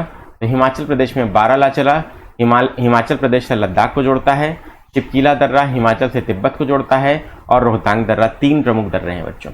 इसके बाद बच्चों आगे बढ़ते हैं, नेक्स्ट देख लेते हैं उत्तराखंड के प्रमुख दर्रे। अब उत्तराखंड के प्रमुख दर्रे बच्चों आपको कौन कौन से हैं, तो देख लेते हैं। चलिए आपके लिए यहाँ पे महत्वपूर्ण चीज़ क्या है बच्चों, जो आपको पता होनी चाहिए, लिपुलेख दर्रा। अब लिपुलेख दर्रा बच्चों उत्तराखंड को तिब्बत से जोड़ता है, और यहाँ ध्यान रखिएगा मैंने आपको बताया भी है, कैलाश मानसरोवर यात्रा बच्चों आप लोगों की लिपुलेख दर्रे से ही होकर हो रही है बच्चों, इंपॉर्टेंट है, एग्जाम में आता है। माना दर्रा इंपॉर्टेंट है उत्तराखंड से तिब्बत को, और नीति दर्रा उत्तराखंड से तिब्बत को। इसका मतलब उत्तराखंड के जितने दर्रे हैं वो उत्तराखंड को तिब्बत से जोड़ते हैं, याद कर लीजिए बस। आगे बच्चों सिक्किम में, अब सिक्किम में बच्चों देख लेते हैं, प्रमुख दर्रों की बात कर लेते हैं। तो नाथुला और जेलेपला है, मैंने आपको दिखाया था, ये सिक्किम को तिब्बत से जोड़ते हैं। तो सिक्किम के दोनों दर्रे सिक्किम को तिब्बत से जोड़ते हैं। अगर तिब्बत की जगह चीन भी दिया है तो सही होगा, क्योंकि तिब्बत जो है अब चीन का हिस्सा है, ठीक है। अब हिमाचल प्रदेश, अब हिमाचल प्रदेश की बात कर लें तो हिमाचल प्रदेश में आपके जो दर्रे हैं, बारालाचला वो हिमाचल को लद्दाख से जोड़ता है, शिपकीला ये हिमाचल को, ठीक है, शिपकीला दर्रा हो गया बच्चा। और इसके बाद बच्चा आपका हो गया रोहतांग दर्रा। ये 3 प्रमुख दर्रे हैं, और ये बच्चों आपके लिए क्या है, ये शिपकीला दर्रा जो है हिमाचल को बेटा क्या किससे जोड़ेगा, तिब्बत से, ठीक है। इंपॉर्टेंट है, ध्यान रखिएगा सभी बच्चे लोग, एग्जाम में पूछा जाता है शिपकीला दर्रे के बारे में। और मैंने आपको यहाँ पे बताया भी है कि शिपकीला दर्रा आपका क्या करता है, हिमाचल प्रदेश को तिब्बत से जोड़ता है, ठीक है। सभी बच्चों के लिए इंपॉर्टेंट है।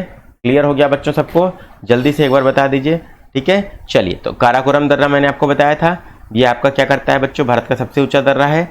और इसके बाद बच्चों ये चीन पाकिस्तान सड़क मार्ग काराकोरम दर्रे से होकर गुजरता है। ये 2 इंफॉर्मेशन आप लोगों के लिए महत्वपूर्ण है, ठीक है। चलिए, इसके बाद बच्चों आगे बढ़ते हैं। ये अरुणाचल प्रदेश के प्रमुख दर्रों की बात कर लेते हैं बच्चों। देखिए यहाँ पर बच्चों बोमडीला दर्रा अरुणाचल प्रदेश में तवांग को तिब्बत के चीन से जोड़ता है बच्चों, तिब्बत चीन से जोड़ता है, ठीक है। तो बेसिकली अरुणाचल प्रदेश और तिब्बत। इसके बाद बच्चों यांग्याप दर्रा जो है ये आपका अरुणाचल प्रदेश को चीन से जोड़ता है, और दीफू और पंगसाट दर्रा बच्चों अरुणाचल प्रदेश को म्यांमार से जोड़ता है। अब इंपॉर्टेंट बात क्या है बच्चों यहाँ पर, कि अरुणाचल प्रदेश में 2 प्रकार के दर्रे हैं, बोमडीला और यांग्याप क्या करते हैं, ये अरुणाचल प्रदेश को चीन से जोड़ते हैं, और दीफू और पांगसाट अरुणाचल प्रदेश को म्यांमार से जोड़ते हैं। ध्यान रखिएगा, एग्जाम में आ सकता है। मणिपुर में एकमात्र महत्वपूर्ण दर्रा तुजू दर्रा है, मणिपुर को म्यांमार से जोड़ता है। क्लियर हो गया बच्चों। चलिए अब आगे बढ़ते हैं बच्चों। सबसे महत्वपूर्ण बात, दक्षिण भारत के प्रमुख पर्वत की बात कर लेते हैं, जिससे काफी क्वेश्चन आपके पूछे जाते हैं, ठीक है। तो चलिए, सबसे पहले बच्चों आपके लिए इंपॉर्टेंट बात यह है जो आपको ध्यान रखना चाहिए कि दक्षिण भारत के प्रमुख पर्वत हैं कौन, या भारत के प्रमुख पर्वत कौन थे। तो आपके लिए मैंने मैप दिखाया है। सबसे पहले देखिए काराकोरम पर्वत श्रृंखला है, और माउंट केटू या गाडविन ऑस्टिन भारत की सबसे ऊंची चोटी यहीं पर स्थित है। इसके बाद ये अरावली पर्वत श्रृंखला है, माउंट आबू पर्यटन स्थल है, बहुत फेमस है बच्चों, ठीक है। इसके बाद आपका यहाँ पर आप देख सकते हैं विंध्य पर्वत श्रृंखला, सतपुड़ा पर्वत श्रृंखला, ठीक है, महादेव, अजंता, ठीक है, महादेव, मैकाल।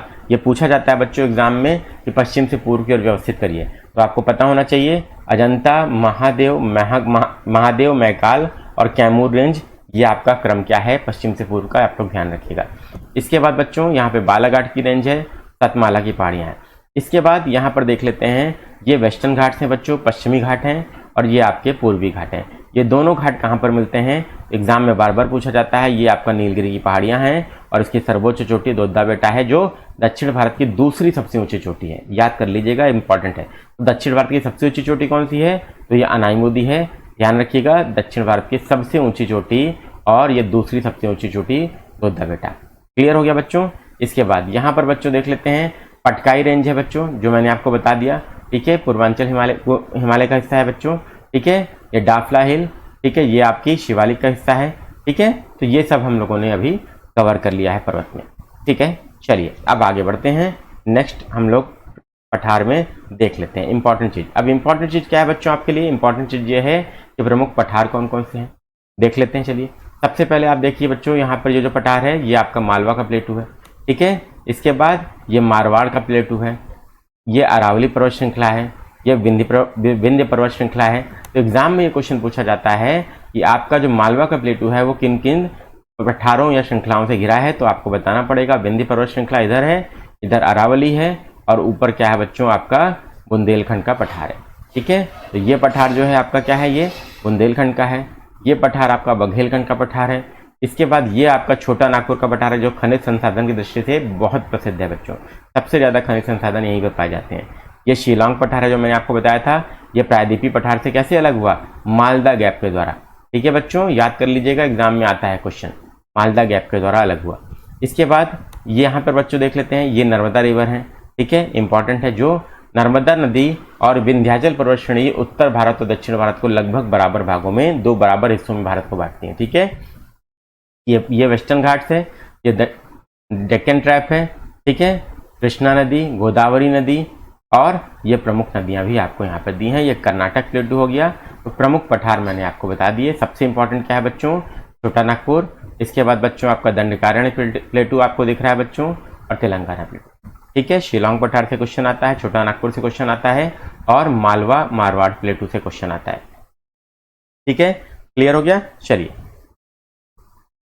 नेक्स्ट प्रमुख नदियों की बात कर लेते हैं। अब प्रमुख नदियों की बात कर लेते हैं तो सबसे पहले आपको पता होना चाहिए कि भारतीय नदियों को 2 भाग में बांटते हैं, हिमालयी नदियां और पेनिनसुलर रिवर मतलब प्रायद्वीपीय नदियां। ठीक है, तो हिमालयी नदियों में 3 प्रमुख नदियां हैं, इंडस रिवर यानी सिंधु नदी, ब्रह्मपुत्र रिवर यानी ब्रह्मपुत्र नदी, और गंगा रिवर मतलब गंगा नदी। ये 3 प्रमुख नदियां हैं जिससे क्वेश्चंस आते हैं, और उसकी सहायक नदियों से। और पेनिनसुलर रिवर्स में बच्चों बात कर लेते हैं तो प्रायद्वीपीय नदियां आती हैं। तो प्रायद्वीपीय नदियों में कौन कौन सी नदियां हैं, मध्य भारत और दक्षिण भारत की नदियां हैं। तो प्रमुख नदियों में कृष्णा, गोदावरी, नर्मदा, महानदी, तापी और कावेरी आती हैं। अब पेनिनसुलर रिवर भी 2 प्रकार की हैं बच्चों, एक पूर्व की ओर बहने वाली, एक पश्चिम की ओर बहने वाली। तो आगे बढ़ते हैं। सबसे पहले देख लेते हैं बच्चों गंगा नदी तंत्र के बारे में, और गंगा नदी तंत्र सबसे इंपॉर्टेंट है हमारे लिए। तो चलिए देख लेते हैं बच्चों। सबसे इंपॉर्टेंट पहले तो इसका उद्गम है, तो गंगोत्री से, ठीक है, ये निकल रही है बच्चों भागीरथी के रूप में, और गंगा शुरू में नहीं कहलाती हैं, ध्यान रखिएगा। और यहाँ पर बच्चों देवप्रयाग में जब ये अलकनंदा नदी से मिलती हैं तो ये किसका स्वरूप लेती हैं बच्चों, ये आपकी गंगा के नाम से जानी जाती हैं। ध्यान रखिएगा, भागीरथ के प्रयास से इनको लाया गया, इसलिए भागीरथी इनका नाम पड़ गया। ठीक है, तो देवप्रयाग में संगम होता है, और ये बहुत बार क्वेश्चन पूछा जा चुका है, आप लोग ध्यान रखिएगा। ठीक है, इसके अलावा पंचप्रयाग भी हैं, इससे संबंधित क्वेश्चन भी आता है। तो देख लीजिए कौन कौन सा। सबसे पहले यहाँ पे क्वेश्चन क्या है आपको, देखिए गंगा आपकी कहाँ से निकली, भागीरथी, गंगोत्री से। केदारनाथ से कौन सी नदी निकलती है, तो मंदाकिनी नदी। तो क्वेश्चन आता है बच्चों केदारनाथ किस नदी के तट पर है, तो मंदाकिनी नदी के तट पर। इसके बाद बच्चों क्वेश्चन आता है बद्रीनाथ किस नदी के तट पर है, तो अलकनंदा नदी के तट पर है। क्लियर है बेटा, ध्यान रखिएगा। इसके बाद बच्चों देख लेते हैं यहाँ पर इंपॉर्टेंट चीज क्या है आपको जो पता होनी चाहिए, सभी लोग ध्यान रखिएगा। इंपॉर्टेंट चीज ये है, दोनों मैंने आपको बता दिया, केदारनाथ बद्रीनाथ, मंदाकिनी अलकनंदा नदी के तट पर। एग्जाम में आया है बच्चों, ध्यान रखिएगा, बहुत इंपॉर्टेंट है, यूपीपीसीएस का आया हुआ क्वेश्चन है। ठीक है, इसके बाद पंचप्रयाग में सबसे पहला देखिए यहाँ पर विष्णु प्रयाग है, धौली गंगा और अलकनंदा नदी के संगम से बनता है। ठीक है, इसके बाद बच्चों आपका नंद प्रयाग है, नंदाकिनी नदी और अलकनंदा नदी के तट के संगम से बनता है। ठीक है, 2nd नंबर हो गया। क्लियर है बच्चों। इसके बाद बच्चों पिंडर नदी जब मिलती है अलकनंदा में तो यहाँ पर कर्णप्रयाग में मिलती हैं, तो 3रा नंबर आपका क्या हो गया बच्चों, कर्णप्रयाग। इसके बाद बच्चों आपका मंदाकिनी मिल रही है अलकनंदा नदी से, तो 4था आपका हो गया रुद्रप्रयाग, और 5वां जो आपका सबसे महत्वपूर्ण है गंगा और भागीरथी अलकनंदा का संगम देवप्रयाग में हो रहा है, और ये पंचप्रयाग हो गए, ये आपको पता होनी चाहिए। इसके अलावा यमुनोत्री से यमुना नदी का उद्गम यहाँ पे हो रहा है, जो गंगा की दाएं ओर की सबसे बड़ी सहायक नदी है। इसके बाद बच्चों आगे बढ़ते हैं। इसके बाद आपको ये मैप मैंने दिखाया है जो गंगा का उद्गम से लेकर वो गिरती हैं बंगाल की खाड़ी तक, पूरा आपको दिखा रहा है। यहाँ से बच्चों देखिए ये गंगा नदी आपके निकल रही हैं, और ये गंगा का आप देख सकते हैं नाम भी लिखा है। इसके बाद बच्चों ये यमुना जो है गंगा की सबसे बड़ी सहायक नदी, यहाँ पे इलाहाबाद में मिल रही है आके, फिर वाराणसी में गंगा, फिर पटना में गंगा, और फिर यहाँ पर फरक्का में ये 2 भाग में बट जाती हैं। पश्चिम बंगाल में इसे हुगली कहते हैं, और बांग्लादेश में इन्हें पद्मा के नाम से जानते हैं। फिर इधर से ब्रह्मपुत्र नदी आती हैं, और ब्रह्मपुत्र नदी को बांग्लादेश में हम यमुना के नाम से जानते हैं। दोनों का संगम होता है, मेघना धारा बनती है, और विश्व का सबसे बड़ा डेल्टा सुंदरवन बनता है बच्चों। ठीक है, क्या बनता है, तो सुंदरवन डेल्टा विश्व का सबसे बड़ा डेल्टा आपका बनता है। ध्यान रखिएगा। और किस चीज़ के लिए प्रसिद्ध है ये, रॉयल बंगाल टाइगर्स के लिए और मैंग्रोव वनस्पति के लिए। ध्यान रखिएगा, बहुत इंपॉर्टेंट मैंने आपको ये बताया। अब सहायक नदियों की बात करते हैं, वो भी इंपॉर्टेंट है। तो सहायक नदियों में सबसे पहले आप लोग देख सकते हैं यहाँ पर ये मैप, यहाँ पर बच्चों आप देखिए ये आपकी देवप्रयाग में गंगा बन रही है। ठीक है, भागीरथी और अलकनंदा के मिलने से। इसके बाद सबसे पहले आपको पता होना चाहिए गंगा की डायरेक्शन क्या है बच्चों, ये है। अब डायरेक्शन मान लीजिए आप इस तरफ मुंह करके खड़े हैं, तो सबसे ऊपर क्या होगा, ये जो उत्तर की सहायक नदी हैं वो क्या कहलाएंगी बच्चों, ये आपकी कहलाएंगी बाएं ओर की सहायक नदियां। इसके बाद बच्चों ये दक्षिण की क्या कहलाएंगी बच्चों, ये नीचे की दक्षिण की क्या कहलाएंगी आपकी, ये आपकी दाएं ओर की कहलाएंगी। ठीक है, तो ध्यान रखिएगा। तो दाएं ओर की सहायक नदियां और बाएं ओर की सहायक नदियां आपका एग्जाम में आता है, देख लीजिए। रामगंगा, गोमती, घाघरा, गंडक, कोसी और महानंदा, ये आपकी क्या है बच्चों, ये आपकी दाएं ओर की सहायक नदियां हैं। इसके बाद बच्चों आपका बाएं ओर की सहायक नदियां हैं। इसके बाद दाएं ओर की सहायक नदियों में सबसे प्रमुख आपकी क्या है बच्चों, ये यमुना नदी हैं जो प्रयागराज में आकर गंगा से मिल रही हैं। और इसके बाद टोंस, फिर सोन, फिर आपका दामोदर। हुगली भी क्या है बच्चों, गंगा की, तो गंगा जी की धारा है। ठीक है, तो ये आपका क्या हो गई बच्चों, सहायक नदियां हो गई। याद कैसे करेंगे बच्चों, तो आपके लिए एक छोटी सी यहाँ पे ट्रिक है, रिलायंस 3G का मालिक। ठीक है, तो पहला अक्षर देखिए R, 3G, K और M। ठीक है, तो यहाँ पर बच्चों इंपॉर्टेंट बात क्या है आपको ध्यान रखना चाहिए। ठीक है, K और M। तो R देखिए, R से रामगंगा, फिर 3G से बच्चों यहाँ पर कौन सी, घाघरा, गोमती और गंडक। इसके बाद K से बच्चों आपका क्या हो गया, कोसी, और M से आपका क्या हो गया, महानंदा। तो ऊपर याद करने के लिए बाएं ओर की सहायक नदियां रिलायंस 3G का मालिक ट्रिक है, और दाएं ओर के लिए क्या ट्रिक है बच्चों, यशोदा। यशोदा आपकी ट्रिक है बच्चों, याद रखिएगा, यमुना। ठीक है, इसके बाद सोन और दा आपके ट्रिक क्या है बच्चों, दामोदर। क्लियर है, सबको क्लियर हो गया। चलिए आगे बढ़ते हैं। नेक्स्ट सिंधु नदी तंत्र की बात कर लेते हैं। अब सिंधु नदी तंत्र में प्रमुख क्या है बच्चों आपका, सिंधु और उसकी 5 सहायक नदियां हैं। तो ये सिंधु नदी बच्चों आपको दिख रही है कैलाश श्रेणी के पास से, मैंने आपको बताया था बच्चों, ये आपकी निकलती हैं इस तरीके से। ठीक है, और ये आपकी मिलती हैं कहाँ पर, 5 सहायक नदियों से पाकिस्तान के मिठानकोट में। ये कहाँ मिल रही है बच्चों, तो मिठानकोट में मिल रही है। ध्यान रखिएगा, बहुत इंपॉर्टेंट है आप सभी बच्चों के लिए, और ये क्वेश्चन एग्जाम में पूछा बार बार जाता है। ठीक है, चलिए अब आगे बढ़ते हैं। सबसे इंपॉर्टेंट चीज क्या है जो आपको पता होनी चाहिए। चलिए, तो 5 सहायक नदियां कौन कौन सी हैं जो पंचनद कहलाती हैं। तो पंचनद में आपकी 5 सहायक नदियां आती हैं। पहला आपका झेलम, दूसरा चिनाब, रावी, इसके बाद बच्चों व्यास और सतलज। ये 5 सहायक नदियां हैं जो आपको पता होनी चाहिए, और ये आप लोग मैप को कायदे से देख लीजिए और आपको क्लियर हो जाएगा बच्चों कि 5 सहायक नदियां ये कौन कौन सी हैं। ठीक है, सभी बच्चे लोग बताइए क्लियर हो गया यहाँ तक। अगर क्लियर हो गया हो, वीडियो पसंद आ रहा हो तो इसे लाइक कीजिएगा, शेयर कीजिएगा, और नए हैं तो चैनल को सब्सक्राइब जरूर कीजिएगा। ठीक है बच्चों, अब सिंधु नदी तंत्र की मुख्य नदी है बच्चों, आप देख रहे हैं। ठीक है, अब इसमें बच्चों आपकी जो प्रमुख चीजें हैं जो आपको ध्यान रखनी चाहिए वो देख लेते हैं। तो आपका देखिए यहाँ पे इंपॉर्टेंट बात है, सबसे पहली चीज, सिंधु नदी का उद्गम कहाँ पर होता है, तो मानसरोवर लेक के समीप। यहाँ पे मैं लिख दे रहा हूँ बच्चों, मानसरोवर झील के समीप। मैंने आपको बताया था मानसरोवर झील के समीप बच्चों चेमा युंगलुंग ग्लेशियर से, चेमा युंगलुंग ग्लेशियर से इनका उद्गम होता है बच्चों। ठीक है, तो चेमा युंगलुंग ग्लेशियर से उद्गम हो रहा है मानसरोवर झील के समीप। मैं यहाँ पे लिख दे रहा हूँ, आप लोग नोट कर लीजिएगा, एग्जाम में आता है बच्चों, ध्यान रखिएगा। ठीक है, उद्गम सिंधु नदी का इंपॉर्टेंट है। इसके बाद बच्चों जो सबसे प्रमुख नदी हैं सतलज नदी है, उनका राकस ताल से उद्गम होता है। ठीक है, ये आपका सिंधु का हो गया बच्चों, और ये पे आपका सतलज का हो गया बच्चों। तो राकस ताल, सतलज का उद्गम बच्चों राकस ताल से होता है, ध्यान रखिएगा। दोनों ही प्रश्न आपके एग्जाम से पूछे जा चुके हैं। ठीक है, चलिए आगे बढ़ते हैं। ये सिंधु नदी का और सहायक नदियों का मैप आप लोग देख सकते हैं। ठीक है, चलिए अब देखिए बच्चों, मैंने आपको क्या बोला था कि माउंट कैलाश जो है बच्चों, ये आपका जो ट्रांस हिमालय का पूर्वी विस्तार है, 3 प्रमुख नदियां यहाँ से निकल रही हैं, आपको दिख रहा होगा। एक इंडस या सिंधु नदी, सतलज नदी, और यहाँ पर यारलुंग सांगपो जो है बच्चा, ये इसको ब्रह्मपुत्र नदी कहते हैं जब ये भारत में इंटर करती हैं। ठीक है, तो आपको दिख गया। सबसे महत्वपूर्ण चीज तिब्बत पठार है ये, और यहाँ पर मानसरोवर झील और कैलाश पर्वत श्रेणी से 3 प्रमुख नदियां निकल रही हैं। क्लियर हो गया बच्चों। ठीक है, अब यहाँ पर देख सकते हैं ये सिंधु नदी है बच्चों, और श्योक इसकी सहायक नदी है। ठीक है, ये इधर से देखिए, इस तरह से फ्लो हो रहा है इनका, और फिर इस तरीके से बच्चों ये आपका पाकिस्तान में भी इंटर, इस तरीके से आपका पाकिस्तान में इंटर कर जाते हैं। ठीक है, चलिए आगे बढ़ते हैं। नेक्स्ट क्वेश्चन, अब देखिए सहायक नदियाँ कौन कौन सी हैं इनकी। तो सहायक नदियों की अगर बात करें तो सिंधु नदी का पहले उद्गम देख लीजिए, तो बोखरचू मानसरोवर झील के पास तिब्बत से। ठीक है, तो चेमा युंगलुंग ग्लेशियर है, मैंने आपको पहले ही बताया बच्चों। ठीक है, चेमा युंगलुंग ग्लेशियर याद रखिएगा सभी लोग। सहायक नदियां कौन कौन सी हैं? जस्कर, अस्तोरा नंगा पर्वत की, ठीक है, चिनाब, सतलज, सोन, व्यास, रावी, द्रास, झेलम, किशनगंगा, ठीक है, श्योक और गिलगित।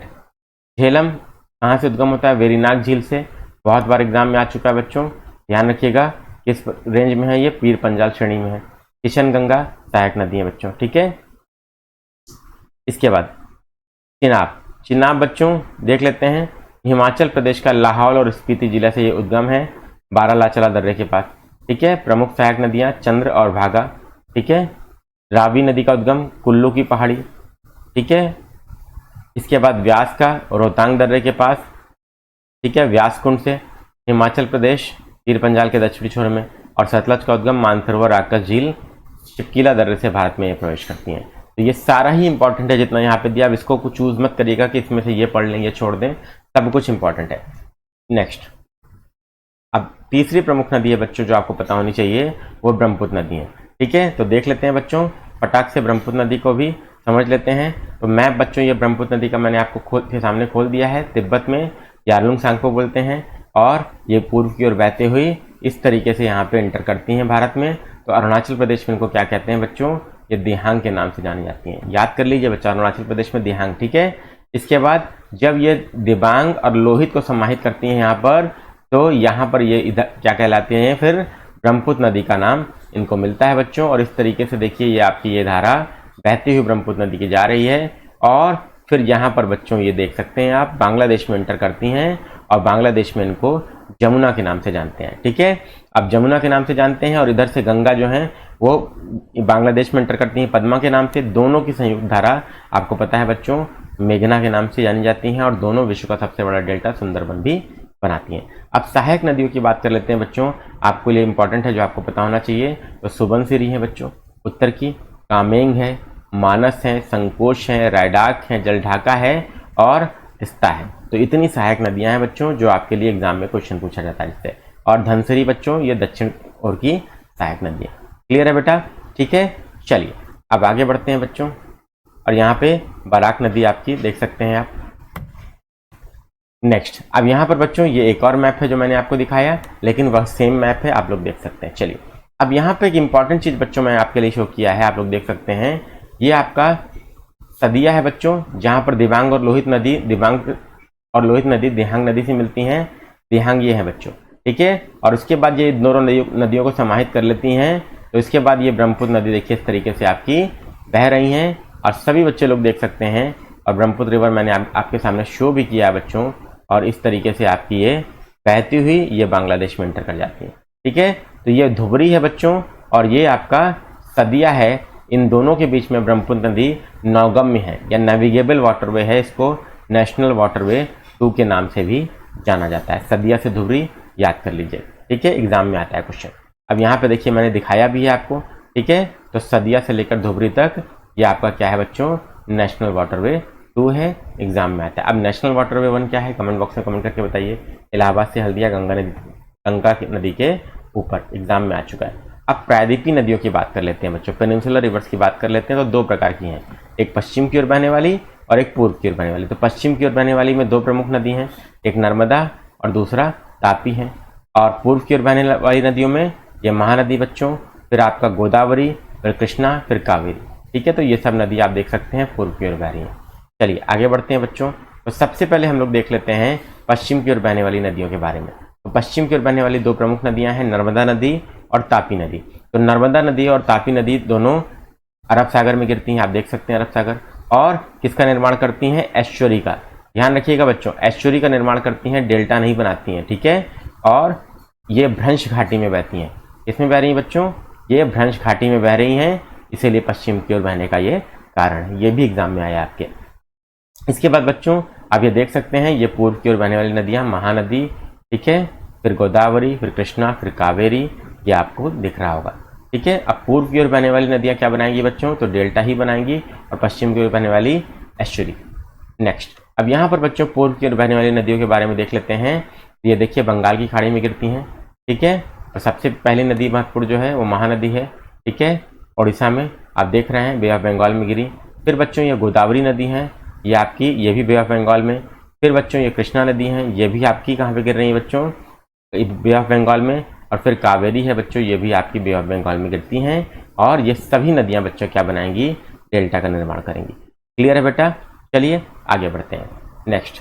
अब बच्चों यहाँ पे एक महत्वपूर्ण चीज़ है आपको जो पता होनी चाहिए।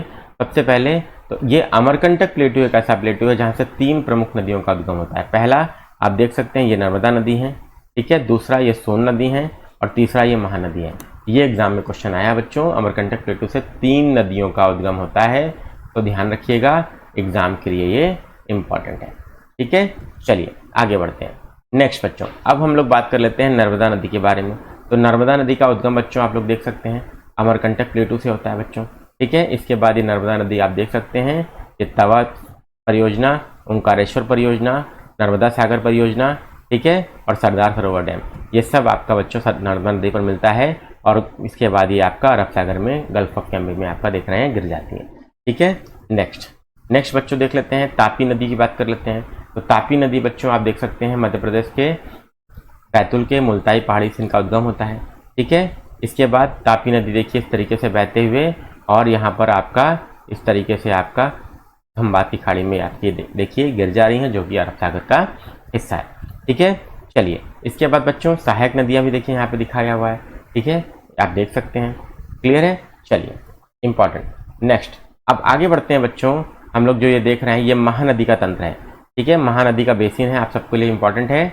और देखिए ये रिवर महानदी है आपकी, ठीक है, और ये पूरा इनका बेसिन मैंने यहाँ पे आपके सामने शो किया है, ये आपकी बंगाल की खाड़ी में गिर जा रही है। ठीक है, तेल इसकी देखिए बच्चों आप देख सकते हैं, तेल नदी है, ओंग नदी है, ठीक है, ये सब आपकी क्या है, हसदो नदी है, ये सब क्या है, प्रमुख नदियां हैं बच्चों जो महानदी तंत्र का हिस्सा है। नेक्स्ट, इसके बाद बच्चों बात कर लेते हैं गोदावरी बेसिन की। तो गोदावरी बेसिन आप देख रहे हैं बच्चों, ये गोदावरी नदी है बच्चों, और इसकी प्रमुख सहायक नदियां बहुत एग्जाम में आती हैं। ठीक है, चलिए देख लेते हैं। तो सबसे पहले पेनगंगा, फिर आपका बच्चों वर्धा, फिर वेनगंगा, सहायक नदियों की बात कर रहे हैं बच्चों। ठीक है, इसके बाद बच्चों आप देख सकते हैं मूला, मंजारा, ठीक है, ये सब आपकी क्या है बच्चों, इंद्रावती और सबरी, ये सब प्रमुख सहायक नदियां हैं जो आपके एग्जाम में आ चुकी हैं। नाम याद रखिएगा जिस पर मैंने बोला किया बच्चों, आता है एग्जाम में। ठीक है, नेक्स्ट, अब एक इंपॉर्टेंट चीज़ क्या है बच्चों कि किन किन स्टेट्स में इनका बेसिन जो है फैला हुआ है। तो आप ये देख सकते हैं बच्चों, आपके लिए इंपॉर्टेंट बात क्या है, देखिए महाराष्ट्र, ठीक है बच्चों। इसके बाद बच्चा आप देख सकते हैं ये सब स्टेट के नाम भी दिए हैं बच्चों, छत्तीसगढ़, उड़ीसा, सभी आप लोग देख लीजिएगा बच्चों, इंपॉर्टेंट है और ये आपका एग्जाम में आता भी है बच्चों। ठीक है, चलिए नेक्स्ट अगला पढ़ देते हैं, मतलब हम लोग आगे बढ़ते हैं बच्चों, कृष्णा नदी के बारे में बात कर लेते हैं। तो आप लोग ये देख रहे हैं, ये आपका कृष्णा नदी है बच्चों, ठीक है, महाराष्ट्र देख सकते हैं, फिर कर्नाटक और फिर आपका आंध्र प्रदेश। तो कृष्णा नदी जल विवाद किन राज्यों के बीच में है, तो आप लोग को आंसर क्या करना है, महाराष्ट्र, कर्नाटक और आंध्र प्रदेश। एग्जाम में क्वेश्चन आता है, बहुत इंपॉर्टेंट है, बे ऑफ बंगाल में से गिर जा रही है। नेक्स्ट बच्चों बात कर लेते हैं, इंपॉर्टेंट है, वो है आपकी कावेरी नदी। कावेरी नदी में कौन कौन बच्चों आप देख सकते हैं, कावेरी नदी का उद्गम आपका कर्नाटक की ब्रह्मगिरी की पहाड़ी से होता है बच्चों। ठीक है, क्लियर है, और इसके बाद बच्चों ये आपका बे ऑफ बंगाल में गिर जाती हैं। ठीक है, तो प्रमुख सहायक नदियाँ कौन कौन सी हैं, तो वो आपका एग्जाम में क्वेश्चन आता है बच्चों। तो आप देख सकते हैं बच्चों, काबनी हो गया, ठीक है, भवानी हो गया, ठीक है, इसके बाद बच्चों आपका अमरावती हो गया, ठीक है, मेट्टूर डैम बच्चों बहुत फेमस है। ठीक है, क्लियर है बेटा, और कृष्णा राज सागर डैम, ये भी इंपॉर्टेंट है। ठीक है, हेमवती डैम, ठीक है, ये सब बहुत इंपॉर्टेंट है बच्चों, जो आपका पूछा जाता है कावेरी नदी से संबंधित प्रश्न जो मैंने आपको बताया। अब कावेरी नदी का जो अपवाह तंत्र किन किन राज्यों के बीच में, कर्नाटक, केरल, तमिलनाडु और पुडुचेरी, याद रखिएगा। कावेरी नदी जल विवाद किन के बीच में है, ये भी एग्जाम में आता है, ये चारों के बीच में याद रखिएगा। ठीक है, चलिए सेशन पसंद आ रहा हो तो इसे लाइक कीजिएगा, शेयर कीजिएगा, और नए हैं तो चैनल को सब्सक्राइब कीजिएगा। अब भारत की प्रमुख झीलों की बात कर लेते हैं बच्चों, जो आपके लिए इंपॉर्टेंट है। ठीक है, इसके बाद अब देखिए सबसे प्रमुख झील आपकी जम्मू कश्मीर में कौन सी झील है बच्चों, तो वुलर झील है। जम्मू कश्मीर में आपकी कौन सी झील है बच्चों, तो वुलर झील है, आपको पता होनी चाहिए, और एग्जाम में बच्चों क्वेश्चन आता है, और आपका डल झील है। ठीक है, तो अब यहाँ पर इंपॉर्टेंट बात क्या है बच्चों, डल झील के बारे में बता दूं, मीठे पानी की झील है, यह आपका मीठे पानी की झील है, और वुलर झील जो है बच्चों सबसे बड़ी ताजे पानी की झील है। ठीक है, तो वुलर झील इंपॉर्टेंट है बच्चों, मैं यहाँ लिख रहा हूँ सबसे बड़ी ताजे पानी की झील है। ठीक है, सबसे बड़ी ताजे पानी की झील है बच्चों, इंपॉर्टेंट है, ध्यान रखिएगा, वुलर झील के लिए इंपॉर्टेंट है। ठीक है, अब सबसे बड़ी ताजे पानी की झील हो गई। इसके बाद बच्चों यहाँ पे आपको बच्चों दिख रहा होगा चिल्का झील। अब चिल्का झील बच्चों जो यहाँ पे आपको दिख रहा है, ये चिल्का झील आपकी क्या है, ये खारे पानी की लगून है। ठीक है, तो खारे पानी की सबसे बड़ी झील है बच्चों, खारे पानी की सबसे बड़ी झील है, ध्यान रखिएगा। और इसको लगून भी कहते हैं। इसको क्या बोलते हैं बच्चों, इसको लगून भी बोलते हैं। लगून एक ऐसी झील होती है जो पूर्णतः जो है स्रोत से अपने अलग हो जाती है, भूमिबद्ध झील एक तरीके से मान लीजिए। ठीक है, तो लगून झील इंपॉर्टेंट है, याद रखिएगा। खारे पानी की सबसे बड़ी झील चिल्का, ताजे पानी की सबसे बड़ी झील वुलर, ये दोनों बहुत इंपॉर्टेंट है। सांभर, भारत की अंतर्देशीय खारे पानी की सबसे बड़ी झील। ठीक है, इंपॉर्टेंट है, ध्यान रखिएगा। ठीक है, इसके बाद लोनार झील, ये आपका क्रेटर झील है। ये कौन सी झील है बच्चों, ये आपकी क्रेटर झील है, ये आपकी महाराष्ट्र में है, क्रेटर झील महाराष्ट्र में। ठीक है, इसके बाद वेम्बनाथ झील और अष्टमुदी झील बच्चों आपकी कहाँ पर हैं, ये दोनों झील आपकी क्या है बच्चों, केरल में। तो केरल की सबसे बड़ी लगून है बच्चों ये वेम्बनाथ जो है बच्चों, ये भी क्या है आपका लगून है, और केरल की सबसे बड़ी लगून झील है। क्लियर है। और रामसार समझौते के तहत अंतर्राष्ट्रीय महत्व की आर्द्रभूमि भी है ये अष्टभूमि झील। ठीक है बच्चों, याद कर लीजिएगा, इंपॉर्टेंट है ये दोनों ही, और आपके एग्जाम में क्वेश्चन पूछा जाता है।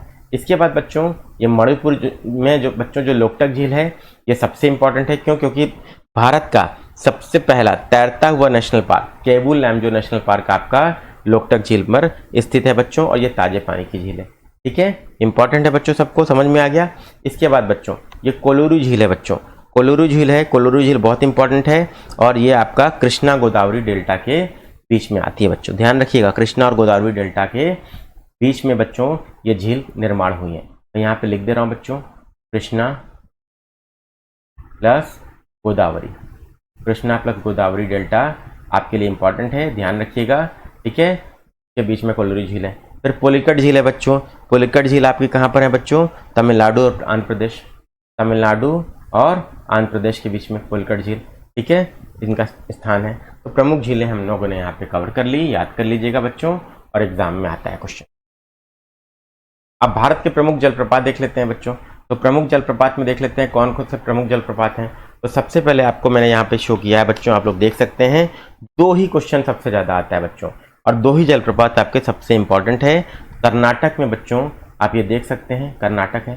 ठीक है, जोग या जरसोप्पा जलप्रपात, जोग या जरसोप्पा जलप्रपात बच्चों आपको दिख रहा होगा आप लोग को मैप में। ठीक है, आप देख सकते हैं जो मैंने जिसको गोला किया है। तो जोग या जरसोप्पा जलप्रपात बच्चों कर्नाटक में शरावती नदी पर है। ठीक है, शरावती नदी पर है बच्चों, और चौड़ाई की दृष्टि से सबसे बड़ा है, चौड़ाई की दृष्टि से सबसे बड़ा। ठीक है, इसके बाद बच्चों आपका कुंचिकल जलप्रपात जो है, ये भी बहुत इंपॉर्टेंट है बच्चों, ध्यान रखिएगा, कुंचिकल जलप्रपात से बहुत क्वेश्चन आता है बच्चों। तो ये आपका क्या है, भारत का सबसे बड़ा या आयतन की दृष्टि से सबसे बड़ा है। ठीक है, तो भारत का सबसे बड़ा जलप्रपात ये ध्यान रखिएगा वो कौन सा है, वो आपका ये आपका कुंचिकल जलप्रपात है, और कर्नाटक में बच्चों ये कावेरी नदी पर आपका स्थित है। ठीक है बच्चों, कर्नाटक में आपका,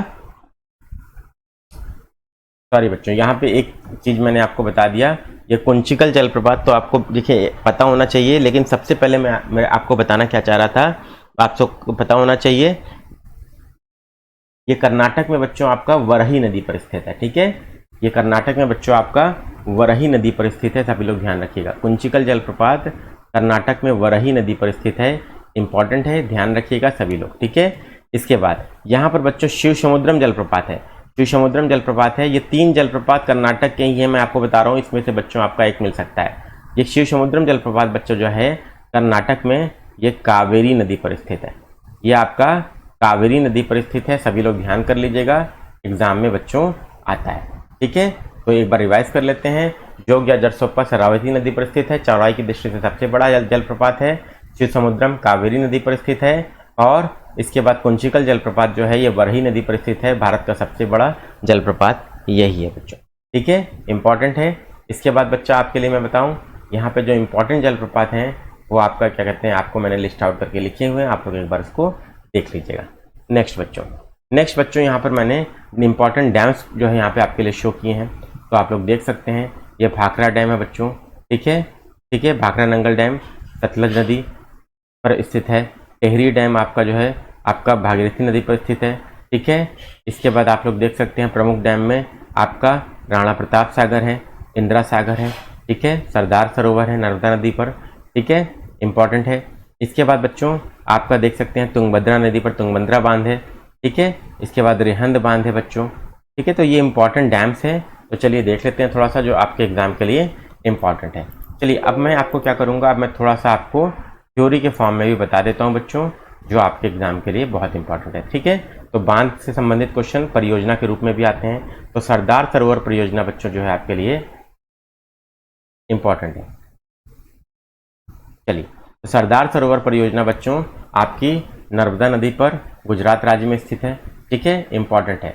अब नर्मदा बचाओ आंदोलन सरदार सरोवर बांध की ऊंचाई बढ़ाने का विरोध कर रहा है, ठीक है, लेकिन इंपॉर्टेंट है ये न्यूज़। सर्वाधिक लाभ इससे गुजरात को हुआ है और सिंचाई सुविधा प्राप्त हुई है और मध्य प्रदेश को 57% बिजली आपूर्ति होती है, ठीक है, राजस्थान और महाराष्ट्र को भी। नेक्स्ट बच्चों इंदिरा सागर बांध, ये भी नर्मदा नदी पर है, एमपी राज्य में स्थित है, ठीक है। ओंकारेश्वर परियोजना, ठीक है, ओंकारेश्वर परियोजना आप देख सकते हैं नर्मदा नदी पर, एमपी के खंडवा जिले में। तवा परियोजना बच्चों, तवा नदी जो नर्मदा की सहायक नदी है, एमपी होशंगाबाद में, ठीक है।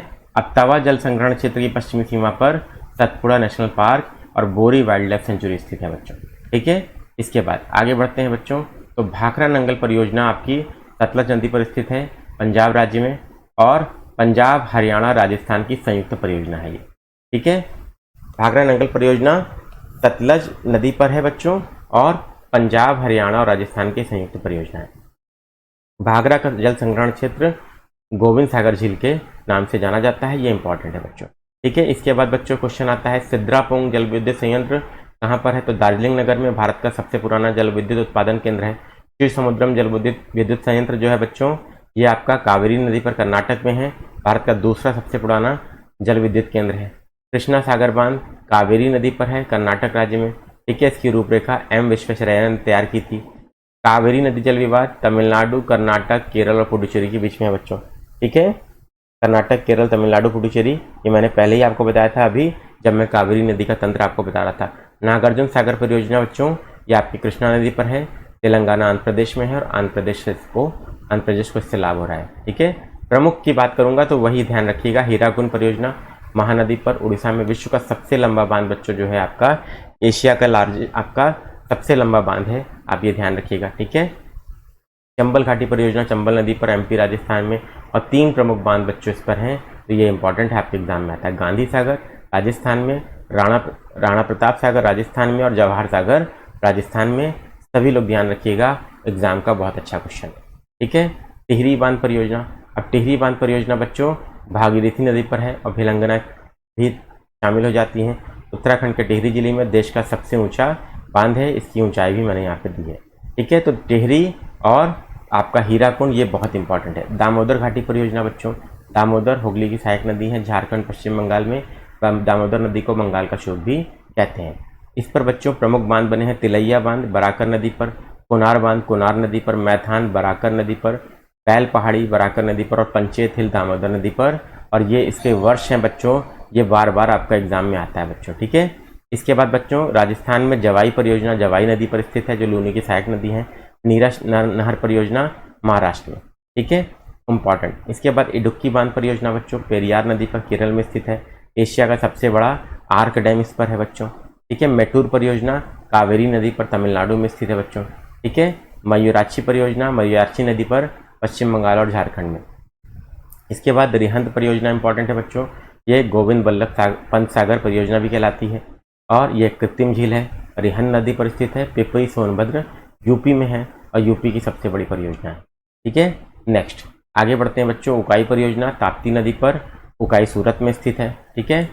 इसके बाद तुलबुल नौवहन परियोजना बच्चों वुलर बराज पाकिस्तान इसे कहता है बच्चों। तुलबुल नौवहन परियोजना बच्चों झेलम नदी पर जम्मू कश्मीर में स्थित है और वुलर बराज पाकिस्तान इसको कहता है, ठीक है। चलिए इसके बाद बच्चों आप देख लेते हैं बगलिहार जल विद्युत परियोजना चिनाब नदी पर है जम्मू कश्मीर में। दुलहस्ती जल विद्युत परियोजना चिनाब नदी पर है आपका जम्मू कश्मीर में, ठीक है। तीनों परियोजना जम्मू कश्मीर की हैं, दुलहस्ती, बगलिहार और तुलबुल नौबान, याद रखिएगा, इंपॉर्टेंट है। इसके बाद बच्चों आपका माता टीला परियोजना है बच्चों, ये आपकी इंपॉर्टेंट है, बेतवा नदी पर है, यूपी प्लस एमपी, यूपी के ललितपुर में और एमपी में, ठीक है। यूपी बीयू का क्वेश्चन है बच्चों। जायकवाड़ी परियोजना गोदावरी नदी पर, फरक्का बराज परियोजना गंगा नदी पर वेस्ट बंगाल में, घाटप्रभा परियोजना ये भी बीयू का क्वेश्चन है, घाटप्रभा नदी कर्नाटक में, ठीक है। इसके बाद बच्चों कल्पसर परियोजना खंभात की खाड़ी गुजरात के पार डैम बनाने की योजना है जिससे ज्वारी शक्ति उत्पन्न की जाएगी और मीठे पानी की योजना है। तिस्ता जल विद्युत परियोजना 1 और 2 तिस्ता नदी पर है सिक्किम में। लो डैम परियोजना 3rd जो है वो पश्चिम बंगाल में है तिस्ता नदी पर। गंडक परियोजना गंडक नदी पर Nepal plus UP and Bihar, ठीक है। और राजघाट परियोजना जिसको रानी लक्ष्मीबाई परियोजना भी कहते हैं बेतवा नदी पर ललितपुर में स्थित है। पंडित नेहरू ने नदी घाटी परियोजनाओं को आधुनिक भारत के मंदिर कहा था और महाकाली संधि के द्वारा भारत और नेपाल के बीच में 1996 में महाकाली या शारदा नदी जो है इंडिया नेपाल की यहाँ बच्चों सीमा है, ठीक है। चलिए अब आगे बढ़ते हैं, भारत की प्रमुख मृदाओं को देख लेते हैं एक नज़र में। तो कौन कौन सी मृदा है? जलोढ़ मृदा, तो सबसे बड़ा क्षेत्र आप ये कवर करती है देश का, 43.4% एग्जाम में आ चुका है बच्चों, ठीक है। सिंधु गंगा ब्रह्मपुत्र का दोआब और समुद्र तटीय क्षेत्र में पाई जाती हैं। मुख्य फसलें कौन कौन सी होती हैं इसमें? धान, गेहूँ, गन्ना, आलू, तिलहनी और दलहनी फसलें। इसमें पोटाश और चूना की प्रचुरता होती है और क्या पाया नहीं जाता है? तो नाइट्रोजन, फास्फोरस और जीवाश्म पदार्थ का अभाव होता है। लाल मिट्टी बच्चों 18.6% पर है।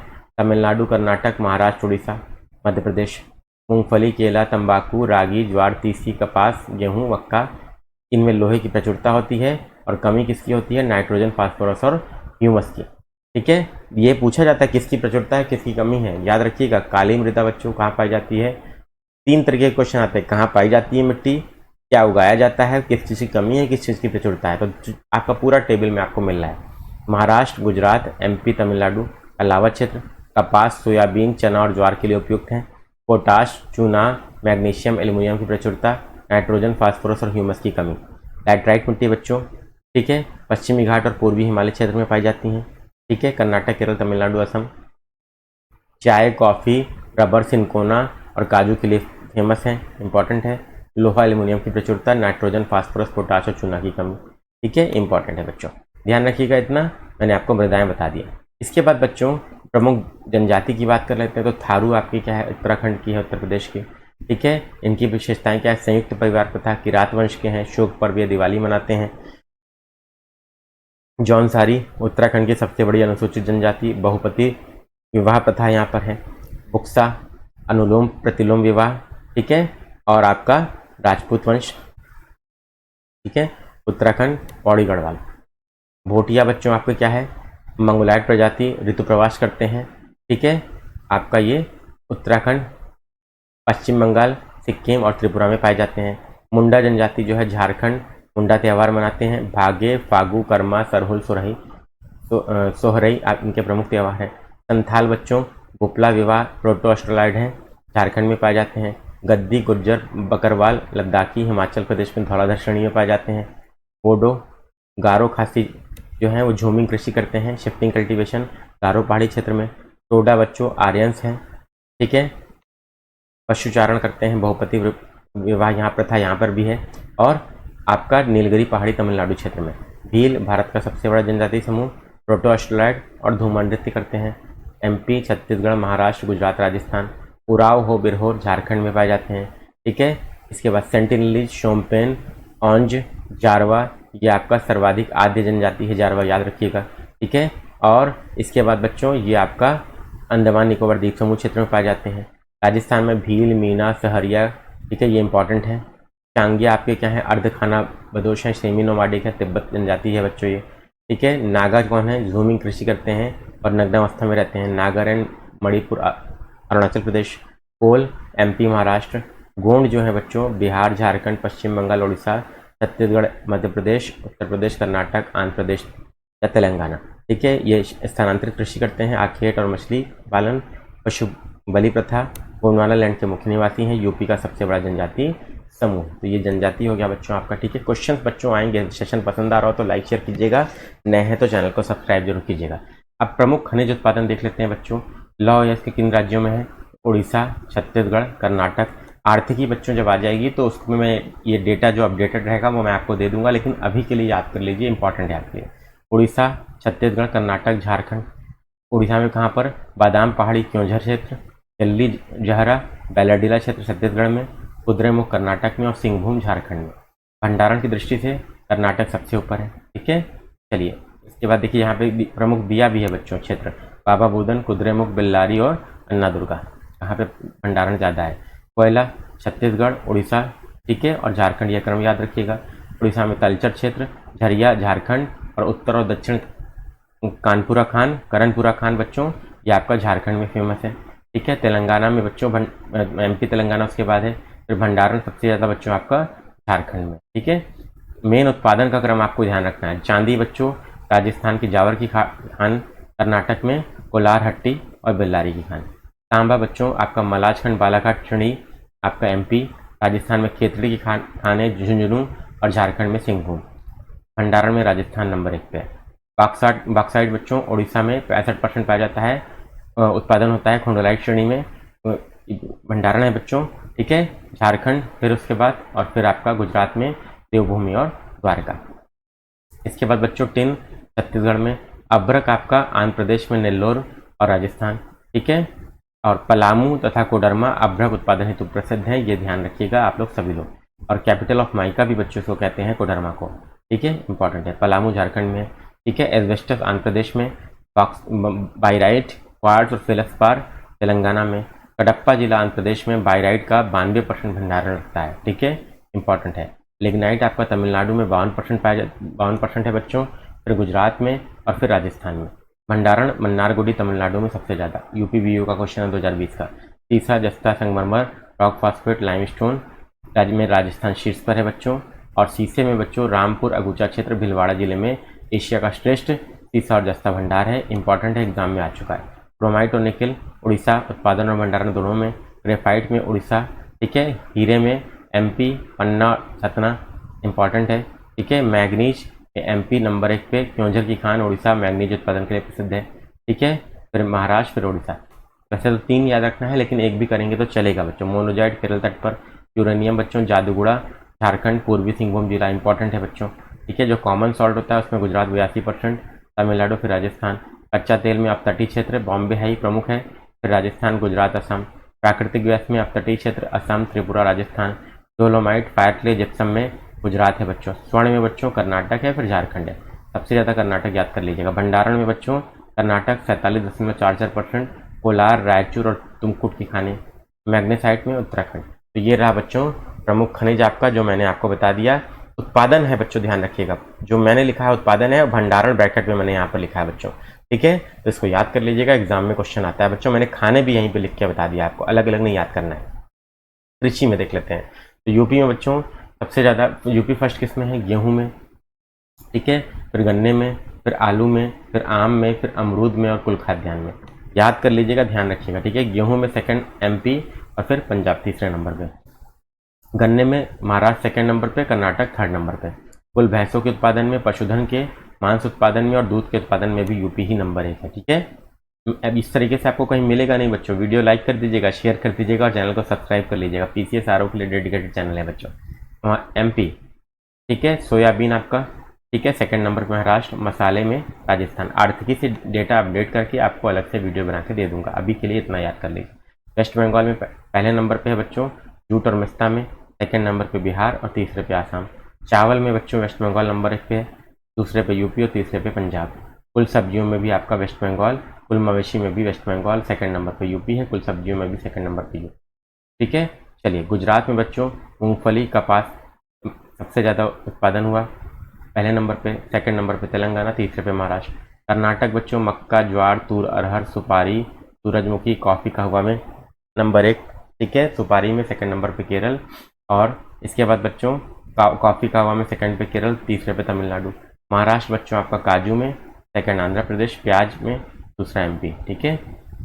राजस्थान आपका रेपसीड सरसों, बाजरा में नंबर 1 पे, कुल मोटे अनाज में, ऊन उत्पादन में नंबर 1 पे, कुल दाल में, कुल तिलहन में नंबर 1 पे और चना में नंबर 1 पे, ठीक है।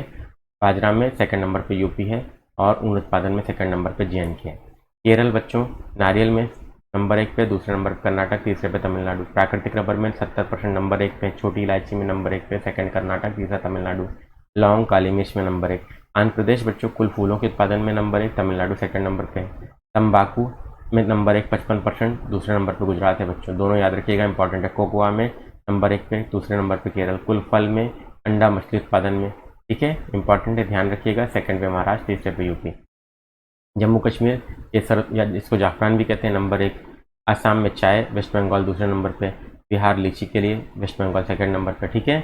अब इसके बाद बच्चों यहाँ पे इंपॉर्टेंट चीज़ है, फसल क्षेत्र में शीर्ष राज्य कभी कभी पूछ लेता है, मतलब ज़्यादा क्षेत्रफल में बोया गया, तो यूपी में चावल ज़्यादा और गेहूँ यूपी में, ठीक है। चावल गेहूँ में यूपी फसल क्षेत्र में शीर्ष राज्य है। सोयाबीन मामले में MP, तंबाकू में गुजरात, गन्ना यूपी, ठीक है। फसल उत्पादकता में धान पंजाब में, गेहूं पंजाब में उच्चतम उत्पादकता होती है, ठीक है। अब ये क्वेश्चन आता है बच्चों कभी कभी, समुद्री मछली का सबसे बड़ा उत्पादक कौन सा है, तो गुजरात, याद कर लीजिएगा, बहुत अच्छा इंपॉर्टेंट क्वेश्चन है बच्चों। अब प्रमुख पत्तन देख लेते हैं बच्चों, तो पश्चिमी तट पर कौन कौन से पत्तन पाए जाते हैं, तो कांडला को दीनदयाल पत्तन भी कहते हैं, गुजरात में है प्राकृतिक पत्तन, ज्वारी पत्तन भी है। मुंबई प्राकृतिक पत्तन है, तो सबसे बड़ा बंदरगाह या पत्तन है, ठीक है। इसके बाद जवाहरलाल नेहरू पोर्ट ट्रस्ट, न्हावा शेवा भी इसको कहते हैं बच्चों, इंपॉर्टेंट है। तीसरा बच्चों, हाँ, भारत का विशालतम कंटेनर पत्तन आपका कौन सा है, तो Jawaharlal Nehru port trust exam में आ चुका है बच्चों। फिर उसके बाद बच्चों गोवा में मार्मुगाओ, गोवा में ज्वारनदमुख के मुहाने पर स्थित प्राकृतिक पत्तन है, एग्जाम में आ चुका है। न्यू मैंगलोर कर्नाटक में, कोचीन केरल में प्राकृतिक पत्तन है, सबसे बड़ा पोत प्रांगण और सार्वजनिक स्वामित्व का बंदरगाह है ये, ठीक है, इंपॉर्टेंट है, याद रखिएगा। पूर्वी तट पर 7 है और पश्चिमी तट पर कितने हैं बच्चों, 6 प्रमुख है, ध्यान रखिएगा, टोटल 13 पत्तन है बच्चों। चेन्नई कृत्रिम पत्तन है, खुला सागरीय बंदरगाह, सबसे बड़ा कृत्रिम बंदरगाह है, इंपॉर्टेंट। इन्नौर तमिलनाडु, ठीक है, और कामराजार पोर्ट लिमिटेड भी इसको कहते हैं। तूतीकोरिन कृत्रिम पत्तन है, VO चिदम्बरनार पोर्ट ट्रस्ट का नाम है बच्चों, नाम भी आता है एग्जाम में। विशाखापत्तनम वाइजैग आंध्र प्रदेश भू आबद्ध पत्तन है, देश का सर्वश्रेष्ठ प्राकृतिक बंदरगाह है बच्चों। पारादीप उड़ीसा में सबसे गहरा पोतराश्रय है।